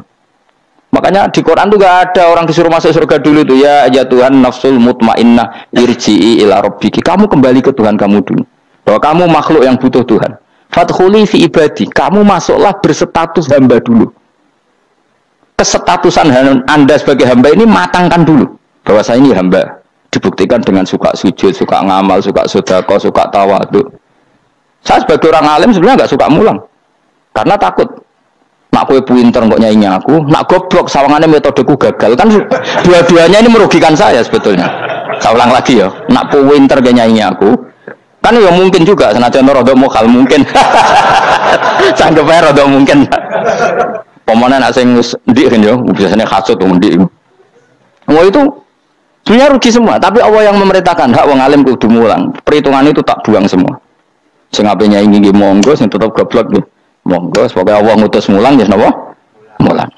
Meskipun tadi potensinya itu dua-duanya buruk, sing alimnya ini. Kemudian nak mubalek terus didol ilmu kurang to royalti tambah parah lagi. Ya. Nah, aku enggak pakai logika ikhlas. Pakai logika selesai semua, disuruh Allah ya sudah. Saya ulang lagi ya, makanya saya minta ya. Surat Tur itu dibaca. Makanya baca Quran itu jangan terlalu egois, jaluk swarga. Statusnya dulu tuh fadkhuli fi ibadi. Kehambaan Anda posisikan yang mantap. Lagi wadkhuli jannati. Sekarang enggak dibalik, orang ini masuk surga dulu. Kayak surga di kapling. Terawih arang-arang we jaluk Lailatul Qadar. Lailatul Qadar wis kliwat. Wingi wis Dzulhijjah wingi men. Sebagian ulama berpendapat Lailatul Qadar itu fikul sanatin. Apa fikuli? Karena Lailatul Qadar berdasar nuzul Quran, dan nuzul Quran itu bisa saja hari Arafah, bisa hari apa. Ada ulama mengatakan Ramadan, tapi bisa tanggal 1. Nah, kamu kan pemalas, ikut yang partai 21, 23 karena kan wis akhir-akhir kan wis enteng. Sebenarnya Anda milih 21 berdasar ilmu apa berdasar enak lah, nak terbatas waktunya kan. Kan lebih sempit apa? Lebih apa? Sempit. Ya saya ulang lagi ya. Jadi Allah kalau ngajarkan hujah itu gampang sekali ya. Tadi amkhuliku min ghairi syai'in. Enggak apa-apa saya ada Tuhan kata Allah. Tapi kamu harus punya logika. Alam raya ini diciptakan tanpa pencipta. Mau enggak kamu punya logika seperti itu? Bahwa alam ini yang wujud diciptakan oleh sesuatu yang tidak wujud. Mau enggak kamu punya logika itu? Enggak mau kan? Namanya wujud tentu diciptakan super wujud, dan super wujud itu wajibil wujud, dan itu Tuhan kita yang oleh Islam dinamai Allah. Bang, makanya nyebut Allah itu di surat-surat awal Quran tidak ada. Coba awal surat Quran itu surat apa coba? Iqra kan? Iqra itu ada enggak kata Allah?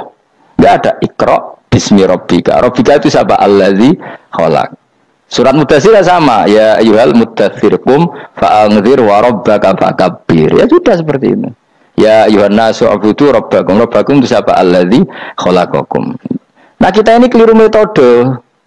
Pemene wong tukang wiridan Allah. Tapi ora Allah iku sing sapa ora. Ya dia Allah. Dia nyifati Allah mau sing ngekeki swarga, sing ngekeki dhuwit, sing ngekeki widadari. Jadi Allah disifati sesuai selera yang menguntungkan dia. Bahwa Allah ini yang ngampuni saya, kemudian saya masuk surga, kemudian ngeloni widadari. Makanya kalau dia jadi wali tak demo. Tak laporkan MK Suluh. Karena ini wali pecundang gitu. Bagaimana mungkin calon wali pikirannya khadun nafsi? Kalau ulama agak gitu mendikan Allah itu zat paling penting di dunia, maka akan saya maklumatkan di dunia bahwa orang kembali ke Allah. Caranya gimana? Akan saya kenalkan Allah lewat logika. Caranya apa? Kita sifati wajibil wujud. Kita sifati rabbukum wa rabbu abaikumul awalin. Dengan sifat-sifat yang semuanya mengarah ke dijayaan Allah Subhanahu wa taala. Iku jenenge kowe bener-bener ulama. Iku disebut bal wa ayatum bayyinatun fi suduril ladzina utul ilm. Makanya ulama itu orang yang luar biasa sampai disebut innama yakhshallaha min ibadil ulama.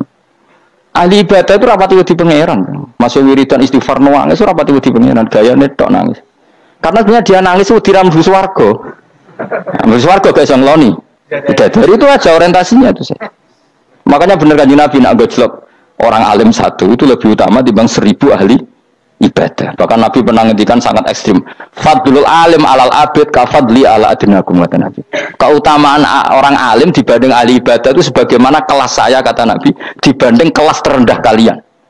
Padahal Nabi dengan Abu Bakar saja jaraknya sangat jauh. Itu kata Nabi fadlul alim alal abid ka fadli ala adnakum. Keutamaan orang alim dibanding orang abid sebagaimana keutamaan saya dibanding sahabat paling rendah. Karena tadi abid itu ada opportunisnya. Tapi kamu jangan benci abid loh. Karena kamu ya orang alim, orang abid. Saya saja yang kritik. Saya yang tanggung jawab di depan Allah. Orang abid itu kadang kan wiridan nganti nangis. Pikirannya apa coba? Wis rasakno mungkin apa wiridan pikiran aja. Di sepuro dosane. Terus apa kan? Mlebu swarga. Terus apa kene swarga? Aku takok. Saya aku takok ayo sing ape mlebu swarga apa kegiatan? Rencana pertama ya, Om. Terus gak usah munafik biasa wae. Mau inna ansa'na apa? Insya ayo kalau harus jujur kok apa jujur. Bandingan kalau orang alim. Orang alim itu ketika nyebut Allah itu iri ya Allah. Kenapa di dunia ini ada makhluk lain yang menandingi engkau? Saya tidak ridho. Kenapa di dunia ini ada syarik orang yang dimitrakan seperti engkau? Maka orang-orang alim ini ingin memaklumatkan bahwa la syarika lak. Labbaika wa huma lab baiklah syarika lak innal hamda wa ni'mata laka wal mulka la syarika lak. Sehingga para nabi itu memaklumatkan itu, engkau saja yang Tuhan ya Allah, semua nikmat dari engkau, semua kepemilikan ini milik engkau, la syarika lak baik. Dimaklumatkan ke dunia. Innal hamda wa ni'mata itu dimaklumatkan. Enggak ada kepikiran mereka masuk surga karena mereka ingin memaklumatkan bahwa Allah ini yang Tuhan. Ayo subscribe Ngaji Gus Baha Channel. Sama tak ceritani Nabi Ibrahim jadi Khalilur Rahman, rumang samu kakan wiridan kok ya kowe ndak. Wiridannya Nabi Ibrahim sama-samaan mungkin banyak sampean. Karena sampean banyak kepentingan tadi. Wali-wali dulu kalau wiridan itu tidak sebanyak sampean ndak, tak jamin ndak. Pemene maca lelo yang 10.000 ndak biasa wiridannya. Tapi khosyahnya sama Allah luar biasa. Pertama Nabi Ibrahim diangkat jadi khullah. Khullah itu ya Khalilur Rahman itu. Itu dia wiridannya gini. Ya Allah, innahu la yahzununi alla ara ahadan fil ghairi ya'buduka ghairi. Alla ara ahadan fil ardi ya'buduka ghairi. Sama saya hafal tak ini. Memang saya hafalkan. Ya Allah, saya ini susah sekali. Kenapa zat sepenting engkau, kemudian yang menyembah engkau hanya saya? Ini tidak fair. Makhluk yang enggak penting saja punya umat. Makhluk-makhluk yang enggak penting aja jadi pusat perhatian, misalnya artis atau presiden atau gubernur atau tokoh top, semuanya jadi presiden, padahal semuanya itu makhluk yang enggak sepenting engkau. Ini zat yang sepenting engkau, kemudian yang tahu kalau engkau penting hanya saya, ini tidak fair. Nangis dan nangis ini tidak fair. Innahu la yahzununi alla ara ahadan fil ardi ya'buduka ghairi. Saya ini susah Gusti, susah sesusahnya. Zat sepenting engkau, kemudian yang tahu kalau engkau penting itu hanya saya. Wah, ini tidak fair. Loh, coba kalau orang mencintai sesuatu kan gitu. Misalnya kita bojo ayu, kemudian wong liya kabeh darane elek, mangkel ora? Mangkel enggak? Kamu beli Alphard. Kamu kira itu mobil mewah. Kemudian orang nyejajarkan podo mek keri, mangkel enggak? Semua kenikmatan itu kita nikmat karena itu diakui ya enggak? Wes gunane apa kaya di Alphard gawe ning Gunung Kidul. Terus wong darani ngono iku podo mek keri ambek kijangke mangkel ora kira-kira. Enggak penting mewahnya, ini tetap butuhnya pengakuan. Coba misalnya kamu jadi presiden, hidup di dunia orang sufi, sing darane wong penting wong soleh hari sujud ora kakuati ke teko di Barnos. Karena itu hormati situ hanya orang apa soleh. Kakuati gak? Mau kakuati gak? Atau kowe dadi artis top teko ning daerah Gunung Kidul wong desa-desa, terus diundang lek.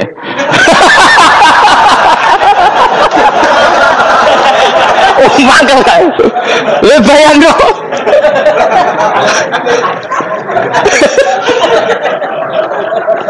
Oh, kamu menteri top, menteri BUMN, barang dolan itu iso diundang le. Matus walang le ngono. Oh, semua kan. Karena orang keren itu butuh pengakuan apa?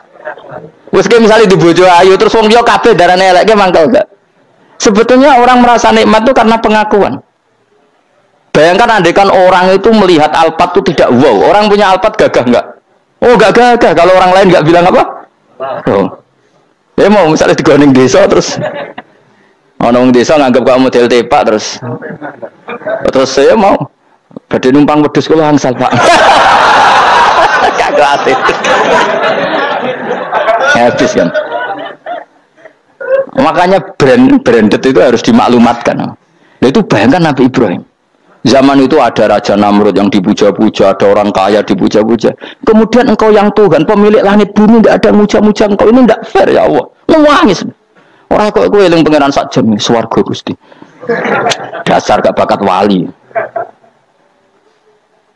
Terus saya itu pernah kangen Nabi Ibrahim itu sampai nangis dan itu saya tidak berdoa. Semua yang terkait Nabi Ibrahim itu saya baca. Mulai surat Quran, tafsir tentang Ibrahim. Dan sampai saya di Kudiro, di Tadbir Allah pernah ziarah ke makamnya Nabi Ibrahim. Itu saya hampir nggak pernah doa, saya isek. Ya karena tadi, ketika Nabi Ibrahim nangis-nangis gitu, ya Allah ini tidak fair.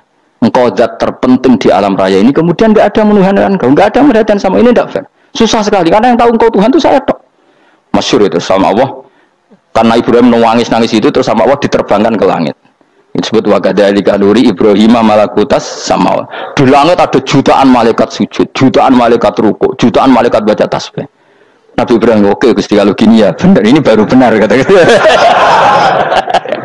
Makanya terus Allah dengan keangkuhannya, karena Allah punya sifat angkuh dan itu sah walahul kibriya. Kan sifat angkuh baik untuk Allah tapi tidak baik untuk makhluknya, dan Allah dengan sifatnya walahul kibriya. Kata Allah, kalau nasihati para nabinya, kamu tidak usah susah. Jika di bumi jarang orang nyembah saya. Innalladzina 'inda rabbika yusabbihuna lahu bil-laili wan nahar wa hum la yasamun. Kamu tenang saja. Orang yang di sana di langit-langit itu maksudnya para malaikat itu bertasbih siang dan malam. Wa hum la yasamun, dan mereka tidak berhenti-henti, tidak bosan-bosannya bertasbih. Jadi nabi itu baru terhibur kalau yang diidolakan itu keren. Itu nabi, itu wali. Itu wali kutub, itu wali. Kamu enggak nyebut Allah itu sebenarnya kamu kan enggak ingin kan bangun malam ingat Allah, berhubung utamu akeh. Terus Allah mbok libatno, mbok nyaur kan sebenarnya itu. Kamu ingin jadi bupati, sebenarnya kamu enggak kangen Allah. Kamu ingin jadi bupati, terus Allah mbok jak koalisi kan gitu. Terus malam-malam Allah, ya Allah ini hambamu ya Allah, minta ini. Sebenarnya kamu kangen Allah apa kangen keinginan kamu? Terlalu menyindir banyak orang ya. Maksudnya ini cerita saja. Ya sudah, ini kayaknya kok banyak yang tersindir. Tapi ini kan ngaji. Yang ngaji itu harus naik kelas. Ya sudah, tidak usah diteruskan. Kok banyak yang tersinggung. Ya sudah, tidak usah diterusin. Walau ya akhidu mau mengalap sapa Allah anas saya menuso bima kan perkara kasabukan nglakoni sapa anas. Minal ma'asi sing pira-pira maksiat. Mata roka. Mongko ora ninggal sapa wa ta'ala dzuriya ing atase dhuwure artayil ardi minda batin saking kewan apa wae. Nasama tegese kewan tadubu kang melata pun sama alih ing atase arat. Kalau saja Allah ingin merusak manusia karena dosa-dosanya, pasti tidak disisakan beberapa sesuatu yang jadi kebutuhan manusia, termasuk dabam. Jadi enggak ada hewan, enggak ada tanaman, enggak ada apa saja di bumi karena Allah ingin mengadab manusia. Tapi nyatanya di balik mereka maksiat tetap fasilitas kepentingan manusia ada, karena sifat ghafurnya Allah, sifat rahmannya Allah. Walakin yu akhiru tetapi mengakhirna sapa wa hum wong akeh ila ajalin temeka maring batas musamad kang wis ditentono. Yaumil kiamat tegese dina kiamat. Fa idza jaa mongko nalikane teka apa ajalurum ajale wong akeh fa inna wa mongko satuna wa ta'ala iku kana ana sapa wa bi ibadihi kang kawulan wa basiran dat sing mirsani. Fa yujazi mongko males sapa wa ing wong akeh ala amali ing atase ngamale wong akeh. Carane ngemales Allah tentu profesional atau prosedural bi isabatil mukminin kelawan ganjar wong mukmin wa iqabil kafirin lan nyiksa wong kafir. Ya jadi Quran itu gunanya ya membuat logika yang benar supaya orang itu menghindari kesalahan. Jadi menakut-nakuti itu kalau nggak harus tentang neraka, takut dari kesalahan, takut dari kebodohan. Kan kita juga takut kan punya pemimpin yang salah, takut punya kasus, takut kepleset.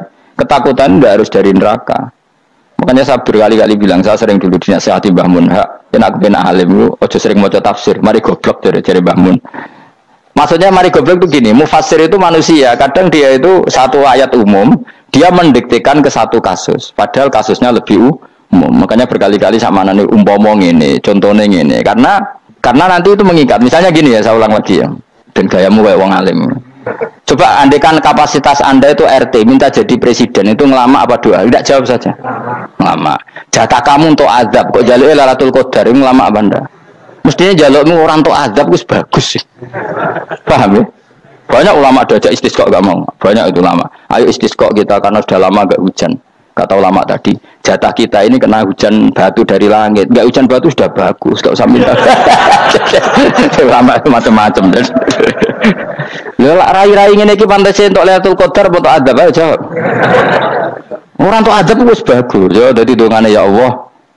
Ampun jenengan siksa la tu'akhidna. La tu'akhidna maknane njuk Lailatul Qadar mbok ora disiksa. Ya makam kita itu masih Rabbana la tu'akhidna. Iku supaya gak disiksa innasina waqtuna kalau kita salah. Kowe kan gak kalau. Wah sudah salah. Jadi donga innasina waqtuna sange apikane pangeran wae ditambahin kalau kita salah. Kalau kita kan sudah ada kalau lagi sudah. Sudah jelas salah berkali-kali lagi.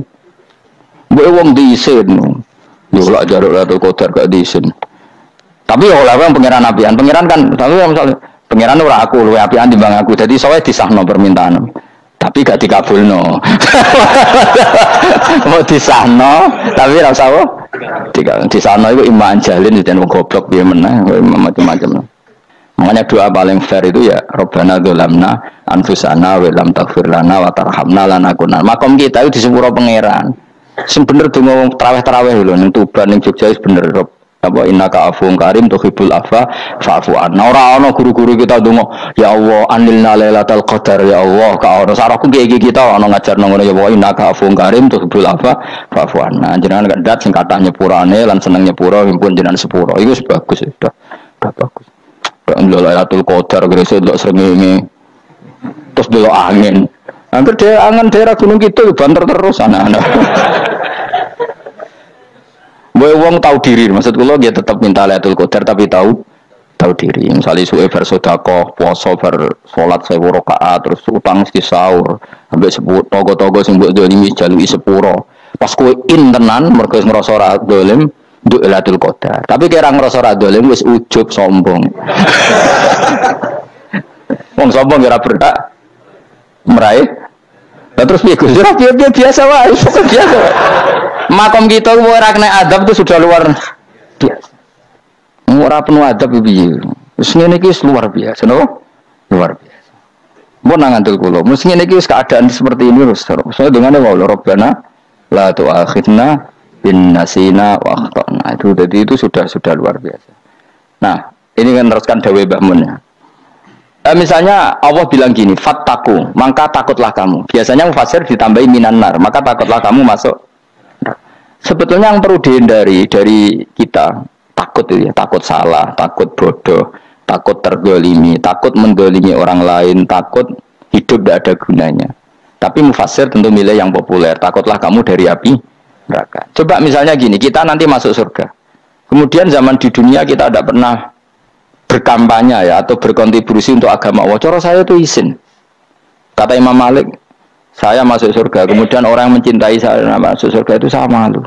Rasulullah juga gitu. Saya sebagai pemimpin umat, saya malu masuk surga dan satu dari umat saya masih masuk neraka. Jadi lama dulu tuh ketakutannya bukan sekedar masuk neraka, takut malu, takut bodoh, takut keliru, takut. Saya misalnya nanti masuk surga itu malu dengan saya tidak pernah ngajar tafsir Jalalain. Malu saya. Karena katanya Allah, kenapa pun swarga? Terus di luar swarga. Tapi kalau pernah baca tafsir Jalalain kan anak keren nih. Keren artinya saya pernah mengkampanyakan Quran, pernah mengkhidmai Quran, pernah ngitmai kitab engkau ya Allah. Saya pernah ngitmai umatnya Rasulullah, yaitu sampean kabeh.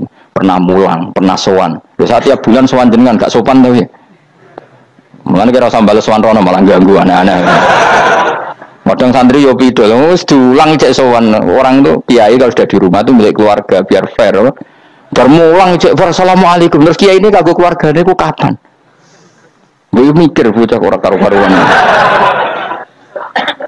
Jadi senang ya di ilmu ini, senang ya di ilmu. Saya ulang lagi ya. Nah, kata yang ditafsir itu sering tidak mengikat. Makanya kata Mbah Mun, baca tafsir itu dikurangi. Maksudnya dikurangi itu bukan apa-apa. Maksudnya tadi, kalimat yang ditafsir itu tidak mengikat. Yang mengikat itu yang kalimat di Quran. Nah kalimat Quran itu umum, kenapa?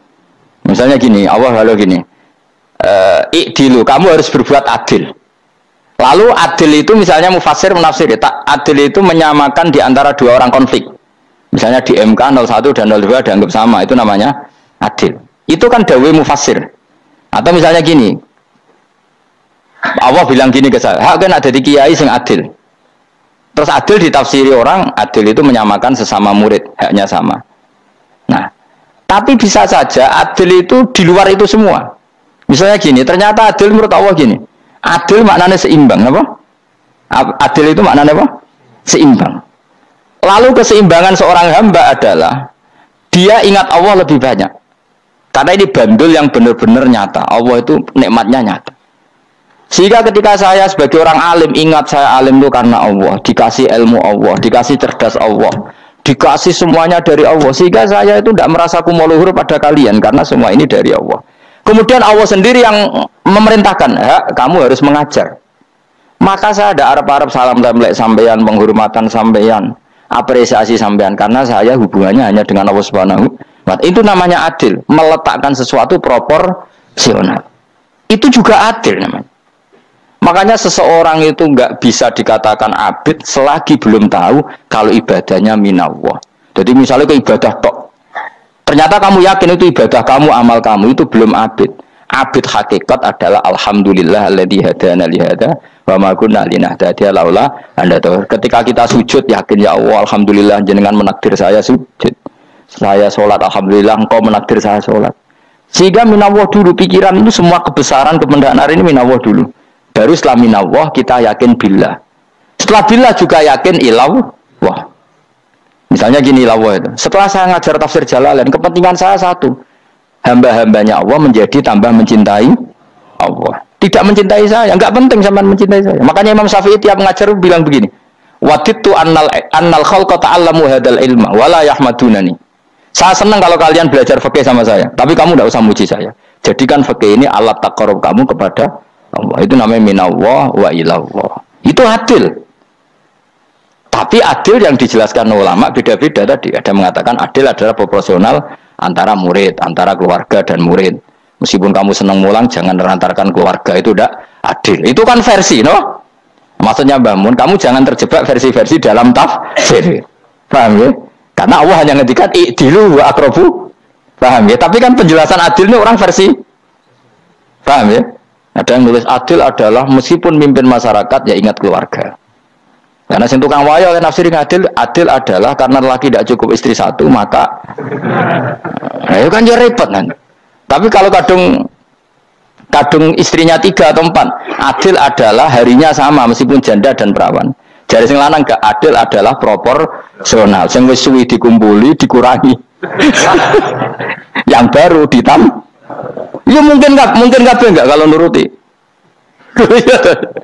Mungkin nggak. Ya, tapi itu kan versi, nama. Ayo subscribe Ngaji Gus Baha Channel.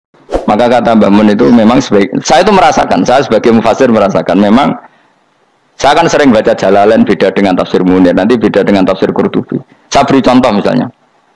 Dan kamu pasti salah jawab ini. Kalau kamu benar berarti ya alim tenan. Wa idza darabtum fil ardi falaysa 'alaikum junahun an taqsuru minas shalah. Orang kalau pergi itu boleh enggak ngosor salat? Enggak, jawab saja. Boleh kan? Ngosor salat itu apa? Misalnya salat asar 4 jadi berapa? 2. Kalau isya jadi 2. Kalau subuh? Enggak, sudah maju lah. Maghrib? Enggak, kan yang bisa dikosor hanya berapa? Yang rubaiyah, yang apa? Berarti kamu yakin antak suruh minas shalah artinya 4 jadi 2, yakin? Enggak, jawab saja. Yakin. Nah itu termasuk orang pinter ya. Berarti ilmu lagi sak trip. Ya. Sebetulnya kata Imam Qurtubi enggak. Ayat itu kan hanya bilang gini, kalau kamu bepergian maka kamu boleh menyendak sholat. Qasru itu memotong. Dari aturan yang dulu 4 menjadi 2. Sebetulnya tidak hanya itu tok. Aturan tidak boleh membawa najis menjadi boleh. Aturan harus tumakninah menjadi tidak harus tumakninah. Misalnya kamu sholat dalam keadaan perang, wajib tumakninah apa boleh sambil lari-lari? Boleh sambil lari-lari. Boleh gak ketika perang kamu sholat sambil menghadap tidak ke kiblat? boleh. Makanya antak suruh minas sholat maknanya apa? Jika kamu pergi, maka dalam konteks itu kan perang ya. Ayat itu memang konteksnya perang. In khiftum ayyaftinakumul ladzina kafar. Jika kamu dalam keadaan perang, maka boleh memangkas apa yang pernah wajib dalam aturan sholat. Paham ya? 4 menjadi 2. Keharusan menghadap kiblat menjadi tidak wajib. Membawa najis sholat sah enggak? Enggak kan? Tapi kalau dalam perang, kemudian pedang kamu ada najis, nggak boleh dibawa enggak? Boleh. Jadi maknanya taksuru a'ammu min ayakuna qasra sholat wa a'ammu min ayakuna wajibati sholat yang sekarang enggak wajib. Semua itu namanya juga meringkas kewajiban. Berarti nak mana nih?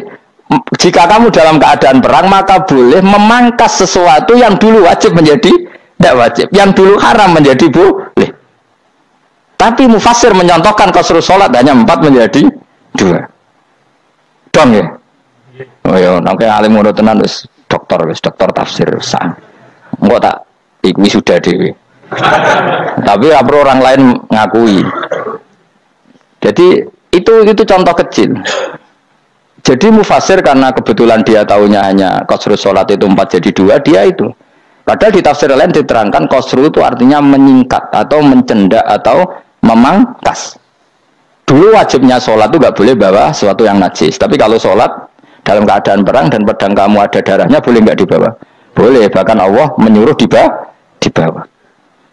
Dan boleh nggak madhep kiblat. Fa in khiftum farijalan auruk banataki faida amintum fadhkurullaha kama allamakum. Ketika keadaan aman baru sholat sesuai standar. Nah berarti kan ada qasrus sholat, ada pemangkasan aturan sholat. Kayak misalnya begini, dalam keadaan normal boleh nggak kamu motong pohon pisangnya tetangga tanpa izin? Nggak boleh kan? Tapi misalnya ada banjir bandang, kemudian kamu bisa selamat kalau motong itu wajib izin apa malah haram izin? Haram izin, harus kamu langsung potong, karena kalau tanpa begitu kamu dan yang punya wajib meridhoi. Kalau nggak meridhoi disalahkan syarak malah. Paham ya? Jadi ini penyolongan yang wajib. Tapi tak sebab potong kayak ngelangihin, terus gedangnya bapak pangan, itu berlebihan. Karena Allah memaklumi hanya untuk ngelangi. Coba harus menisan lah itu di luar izin syariat apa? Di luar izin syariat, itu melampaui batas itu. Syaratnya boleh itu wairobaghiu wala adfamani turro itu darurat syaratnya wairobaghiu wala dan tidak boleh melebihi batas. Ora ape ngetok gedangnya jupuk sing mateng dipangan terus diketok. Ora oleh. Paham jelas ya. Makanya kalau ngaji tafsir ya saya kan berkali-kali ada makna di tafsir Imam Suyuti saya tambahi umpamanya ini. Maksudnya umpama itu supaya contoh itu tidak mengikat. Jadi yang disebut beliau itu satu dari sekian potensi ribuan contoh. Ya kayak tadi misalnya antak suruh minas sholah. Itu umumnya ulama membayangkan qasrus sholat yang 4 jadi 2. Padahal enggak, maknanya meringkas aturan dari wajib menjadi tidak wajib. Bahkan sebagian aturan itu dikatakan haram, tidak haram. Itu tadi misalnya bawa najis atau teman kamu mau dibaca orang kafir, terus kamu bilang, hei hati-hati, itu tidak batal kalau dalam sholat siddatil khauf. Paham ya? Jelas? Semaju lah, malam terlikur, lelah dulu. Soalnya gumun be wong-wong itu bingung ora ilmune wong-wong. Ma unzira abahum alam yunzaru tegese ora den kei wedi sapa ngangge fi zamanil fatrah ing dalam zaman fatrah. Ya sama seperti ini. Orang tidak mendapat ingzar itu fi zamanil fatrah, zaman enggak ada rasul. Tentu tidak hanya itu tok. Ada rasul tapi orang itu jauh dari komunitas ulama. Itu juga termasuk orang yang tidak mengalami ingzar. Jadi tidak mengalami ingzar bisa di zaman fatrah atau sudah ada rasul tapi dia jauh dari ulama atau jauh dari komunitas Islam. Itu juga komunitas yang tidak mengalami ingzar. Fahum mengkote wong akail kaum iku kafirun lali kabian iman sing iman parustilan bener. Ya, contoh paling gampang itu nak dawuh yai mesti bener itu loh. Kalau kamu ngaji tafsir Jalalain ya Yuhanna subudu rabbakum. An-nasu biasanya tafsirkan kufaru Makkah, napa? Padahal di situ nas semua manusia apa kafir Mekah? Semua manusia. Cuma konteks dulu karena Nabi orang Mekah dan zaman itu yang diberi peringatan orang Mekah, yang Suyuti bilang kufaru Mekah. Lah seperti itu kufaru Mekah mengikat apa enggak? Enggak kan? Enggak, karena yang dituruni Quran yo kafatal linnas. Tapi ya nasu di Jalalain sering ditulis apa? Kufaru Mekah. Lah seperti itu tidak mengikat. Itu contoh saja, Pak. Contoh saja dalam konteks zaman itu. Paham ya? Jadi banyak, makanya tafsir itu agak ngikat. Ya tapi yang ngomong gitu harus orang alim. Kalau kamu yang ngomong malah kacau. Kemudian ngomong sombong. Maksudnya kan manusia, saya juga manusia. Ngapain saya harus ikut? Ya sarap itu. Iku ora sombong sarap, no? Sombong sarap. Lakot hakot teman-teman fahum, lakot hakot teman-teman nyata apa alkaulu apa titah. Wajib berarti wajib mana nyata al-aksarim. Yang atas saya wakil bil adab. Lakot hakot teman-teman dadi nyata apa alkaulu apa titah anane azab. Wajib berarti wajib apa adab al-aksarim bil adab. Fahum mengkote wong akeh layu minun ora iman sapa ngakeh. Il aksaru tegese utek akeh wong ora iman. Zaman niku Mas. Ya, maksudnya zaman itu, tapi jemben mboten ngerti. Tapi yang mungkin batu Isa itu semua orang iman, tapi ya banyak yang setelah iman itu tidak bermanfaat lagi karena wis napa matahari terbit dari napa barat. Khina la yanfa'u nafsan imanuha lam takun amanat min qabl. Inna sa'atam ingsun jalna ga ingsun fi anaqihim. Ing dalem gulu-gulune wong akeh tak gawe aghlalan ing belenggu. Biayu dhamma kamar biantu dhamma kamar ento de kumpulno ilaha maring anak apa alai di tangan. Li anal gula karon saat menewil liku yajma'u iso ngumpulno apa wil al yada ing tangan kal unuk maring geger maring napa gulu-guri lho jenenge unuk. Wong Arab nak darani kene ku unuk, nak darani kene ku nakher. Ya jare wong Arab, ya kene ku unuk, kene iki nakher. Lah gulu niku ngeten tangan didakok teng napa? Napa? Gulu. Apa jenenge cidok niku cidokne. Sing guri-guri. Faya mengkote tangan ilaiti kumasmuatun ting kumpulno ilal atqani maring dagu, ini gitu jenis dagu jam udhakonin waya mustama'ul lahyan kumpulnya dua dagu atau dua wang lagi cumanan fahum mengkota wong akeh mukmahuna iku dadi bunder sapa wong akeh manane rafiuna ngangkat wong akeh ru'usahum ing sirahe wong akeh lastatiuna ora iso mampu sapa wong akeh khodaha ing ngendekno ru'us menawa dhewe maksudi wa ta iki mutamsilun bayangan mutamsil gambaran ngono kula gumun be ulama riyen. Tak contohno ya, nak ulama dhisik utop. Wong dhisik nak darani bun neraka digludungno. Wong kafir iso ben digludungno ning neraka. Iku ya pancen ngalim tenan wong dhisik. Mergo gambarane ngene, ora usah mbok praktekno sampean, praktekno saiki wae. Nak praktekno sampean kowe sampean mlebu neraka. Dadi ngeten wong nak lungguh ngene, wong Arab nak darani iki ason-ason. Terus ngeten. Ngeten. Niki jenenge apa? Dengkul. Dengkul itu kena dagu, terus tangan kena cidok. Dadi ngeten. Jadi wong wis dalam keadaan blunder. Paham ya? Lah mulane malaikat karek nyaduk terus gludung-gludung ini. Paham ya? Jadi mereka yo napa? Dengkul nempel dagu, paham ya? Tangan nempel jidok, terus ditaleni. Paham ya?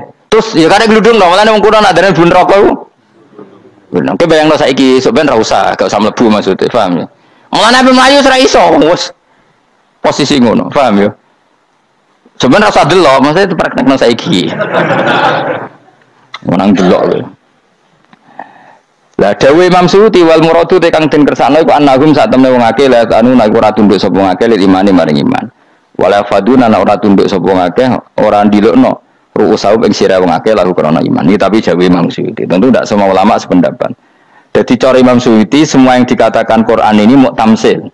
Artinya mereka tidak tunduk, maknanya tidak menerima iman. Ya, tapi itu cara Imam Suyuti. Ulama lain yang mengatakan tidak. Memang orang kafir ketika masuk neraka dalam keadaan seperti itu dan digeludung. Ya tidak apa-apa, sama-sama benar. Ya sama-sama benar karena ya Quran itu milik bareng, ya. Milik bersama. Jadi kan banyak kalimat kayak tadi mengkosor sholat, meringkas sholat 4 jadi 2 yang meringkas, paham ya? Dari aturan ketat menjadi agak longgar juga meringkas. Jadi semuanya namanya memotong apa? Memotong dari 4 menjadi 2 yang memotong, paham ya? Dari aturan wajib menjadi tidak wajib juga memotong. Nah, itu kan sama-sama benar. Lihat nanti konteksnya. Wajahna lan gawe sapa ingsun mimpeni aitim sanging ngarepe wong akeh sadan ing tutup. Wa min khalfihim sanging gurine wong akeh sadan ing tutup. Fathisin sadan wa dumiha lan dumai sin sudan fil mawdi'in lan panggonan loro. Faksena mongko ngekeki gelap ingsun ing wong akeh, fa mongko te wong akeh laib sirun lan ningali sapa wong akeh. Tamsilun iki contone edon disat diturukul iman maring ketutupe dalan iman alih ngatasé kufar. Nah cara maksudé kabeh iki mau tamsil dadi ngene. Dari depan kami kasih tutup, dari belakang kami kasih tutup, kemudian mereka saya kasih kegelapan, maka mereka tidak tahu. Mananya apa? Dari arah depan yang mereka nggak ngerti pentingnya iman, dari arah belakang yang mereka tidak ngerti pentingnya iman maka mereka buta, artinya tidak iman. Itu dari Imam Suyuti. Tamsilun aidoni hanya perumpamaan lisat diturukil iman, yaitu tertutupnya jalan-jalan iman. Tapi ulama lain mengatakan ya enggak, memang pernah ada peristiwa di mana orang kafir ngepung Rasulullah dan mereka dari depan matanya dihalangi, dari belakang dihalangi, sehingga ketika Rasulullah keluar mereka tidak melihat. Itu ya nyata ya, jadi makanya ngaji ya. Jadi ben keren. Oh ini ada sekian tafsir, terus gue ngomong kan kayak wong alim keren. Nah tak kata siapa? Ono rekamane. Tapi orang ngaji dhewe. Tak tahu kata siapa? Ada rekamannya. Lah anak aku takut ada kata siapa Gus? Tak dudono kitabe. Lah anak gue dudono rekaman. Iku sampai zaman akhir wis maju. Soalnya sing rido kan. Enak kok kan jadi orang alim enak. Nanti itu jadi orang alim ya rugi. Tadi nanti kan gitu. Syabul Qadir masuk surga. Entah ini gelombang kedua dan para penggemarnya. Jadi akhirnya sing alim tenan yang mlebu swarga, sing kedua apa dan para penggemarnya. Iku ora usah alim kan, cukup penggemar. Tidak usah ben ya rugi kan. Gus Pak masuk swarga kedua dan para penggemar. Waduh. Terus jebule padha ae. Itu saking rahmane Allah. Kenapa? Kan masyhur itu hadis itu. Rasulullah itu ada sahabat menangis, enggak bisa tidur nangis. Berhari-hari enggak bisa tidur nangis. Hanya karena ingin punya satu pertanyaan. Lama-lama ketemu Nabi, ya Rasulullah sudah berhari-hari enggak bisa tidur, ingin menanyakan ini tapi tidak berani. Coba kamu tanya saja.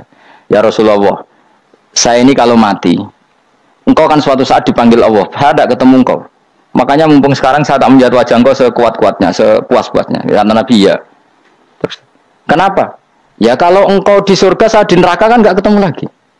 Atau kalaupun engkau di surga kan kelasnya beda, kan enggak ketemu lagi. Jadi kemungkinan dua-duanya itu enggak ketemu kata. Karena tadi bisa aja ya, artinya Nabi karuan di surga, saya di neraka enggak ketemu. Atau engkau di surga, saya di surga pun beda kelas, ya enggak ketemu. Terus kata Nabi, enggak begitu aturan mainnya. Almar'u ma'aman ahabba. Orang itu sesuai yang dia orang bersama orang yang dicintai. Jadi ya saya harus ikhlas kalau kamu saingi nanti. Ya takdir no. Wasawana ni bodoh kali ini ada semua ke anggar tahu tahu ngekei peringatan sira gumeng wangga bitahqiqil hamzatin anggar ta. Wa dari saniyati alifan anggar ta humata sili ala nasil hamzah wa itu khali alifan wa pun alif dan musahalan dan hamzah sing ditasil wa ukhra lan ya wa tarqilan tinggal itu khali. Amlam tungzirhum wong ra wis bakat kafir mbok elingno cek ra mbok elingno tetep layu minun ora gelem iman. Lah sing iman iku sapa inamatun dziru mestine ngelingno sira. Maksude yan fa'u tegese manfaat iku ing daruka peringatan sira. Peringatanmu manfaat man ing wong ittaba kang nganut sapa man adzikra ing Qur'anil Qur'an tegese Qur'an. Wa khasyi'alan wedi sapa man ar-Rahman ing Allah Rahman bil ghaibi padahal ora roh pengiran. Ya khofa tegese wedi sapa ing Allah toh walam yara ora ningali sapa wong ing Allah. Nane bil ghaibi itu apa? Takut Allah dalam keadaan toh dia tidak melihat Allah langsung. Mereka tak tafsiri biologi barang gaib di Indonesia terjemahannya hantu. Melihat alam gaib itu maknanya apa dalam bahasa Indonesia? Hantu. Maknanya biologi rata terjemah apa? Ya namanya ini wa khasyal lan disapa wong ar-Rahman wa Rahman biologi padahal dene ra roh langsung. Ya ora usah diterjemah ya. Terjemah dadi apa? Barang gaib malah repot.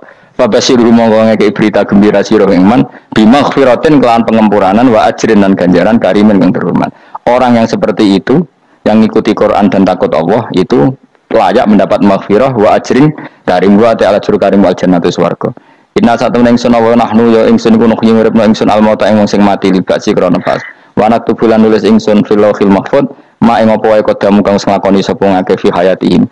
Di lauh mahfuz apa yang pernah kamu lakukan ditulis min khairin kaapian wa sariran kaelean li jazau sapa diwales sapa ngake alih ing atase iki. Wa atharahum lan yo tak tulis bekas-bekas kelakuanem. Matek saya perkara ustuna kang digawe sunah apa bima badhe sak usah ngakeh. Jadi perilaku kamu ditulis setelah kamu mati masih ditulis, yaitu bekas-bekas sunnah kamu yang pernah kamu lakukan. Jadi misalnya kok penemu judi, selama ada orang judi ya kamu dapat, paham ya? Paham ya? Loro gak? Makanya ulama ngendikan dulu tubalil amwat, tubaliman mata wa matat ma'ahu dunubuh. Bejo wong mati kemudian dosa-dosane melok mati pisan. Maknanya dia mati dalam keadaan tidak pernah melahirkan sunnah keburukan, paham ya? Tapi bejo wong sing mati kemudian dia meninggalkan sunnah kebaikan yang diikuti terus. Kok sampean ini lo bener? gak paham jalan lah, mau jalan ngalor turun ngaji. Sehingga sebenarnya anak gak paham lah ya gowo. Lo kok gowo jalan dong bisa bapak paham lah ya gowo. Itu sudah bagus. Apa? Bagus. Berarti pokoknya anut anak ya anut. Lah pokoknya keren, pokoknya keren sama nu keren. Jadi nanti sebenarnya anak tuku jalan takok iki, Pak. Kok tuku jalan dhisik bapak aku ning lemari iki ono jalan. Lah tapi dhisik bapak paham yo ora paham. Wes stop, stop. Jelas ya itu anak tubuh mangkot damu wa atharoh. Makanya sisa-sisa amal kita, bekas-bekas amal kita semuanya adalah ditulis sampai Allah Subhanahu wa taala. Mane kula kepengin jenengan nate syukuran, pisan-pisan nate syukuran. Pertama anak kita bisa sholat. Guling-gilingan banyak orang syukuran perkara ulang tahun. Kenapa pertama anak kita bisa sholat, kita tidak pernah apa? Syukuran. Padahal sholat itu yang menjadi identitas anak kita, kehambaannya ila yaumil kiamah. Boyo orang itu gitu. Sehingga nanti anak kita itu senang sekali. Itu saya itu kalau agak marah, itu anak saya yang paling kecil, baru umur 6 tahun. Itu tahu-tahu bilang, "Pak, saya sudah sholat." Karena dia tahu, saya itu paling terhibur kalau ada berita sudah sholat. Jadi itu penting, supaya orang itu tahu orientasinya bapak itu sholat. Jadi jangan sampai terus anak kita kalau ulang tahun syukuran, tapi pas sholat kita dingin-dingin saja. Lama-lama anak kita berperasaan sholat itu tidak penting. Buktinya apresiasi bapak biasa saja. Itu contoh kecil. Sehingga nanti tertanam, anak kamu tertanam, nanti cucu kamu tertanam. Jadi itu namanya asar, apa? Asar. Jadi harus seperti itu. Jadi ya itu namanya asar. Makanya Nabi Ibrahim nggak berani minta uang sama Allah, minta rezeki nggak berani. Tapi kalau dia menyebut sholat dulu baru berani. Rabbana liyuqimus sholat faj'al afidatam minan nas tahwi ilaihim warzuqhum, kata Ibrahim, supaya mereka kuat sholat ya Allah. Enggak apa-apa kamu kasih makan supaya kuat sholat. Karena kalau Nabi Ibrahim hanya berdoa, ya Allah kasih mereka makan. Nah di zina, gue demenan, gue judi. Nabi Ibrahim melok dosa. Makanya dimulai Rabbana liyuqimus sholat supaya mereka kuat sholat ya Allah. Enggak apa-apa mereka kasih makan. Tadi supaya di sholat jadi pokok. Kenapa kita makan? Supaya kuat sholat. Andai kan Ibrahim hanya berdoa supaya kasih makan mereka, kemudian kekuatan itu dipakai maksiat, Ibrahim kan ikut dosa. Itu sirinya kenapa doanya Robbana liyuqimus sholat, ya. Jadi kata liyuqimus sholat didahulukan, apa? Supaya mereka kuat sholat. Maka kasihlah makan, kasihlah rezeki.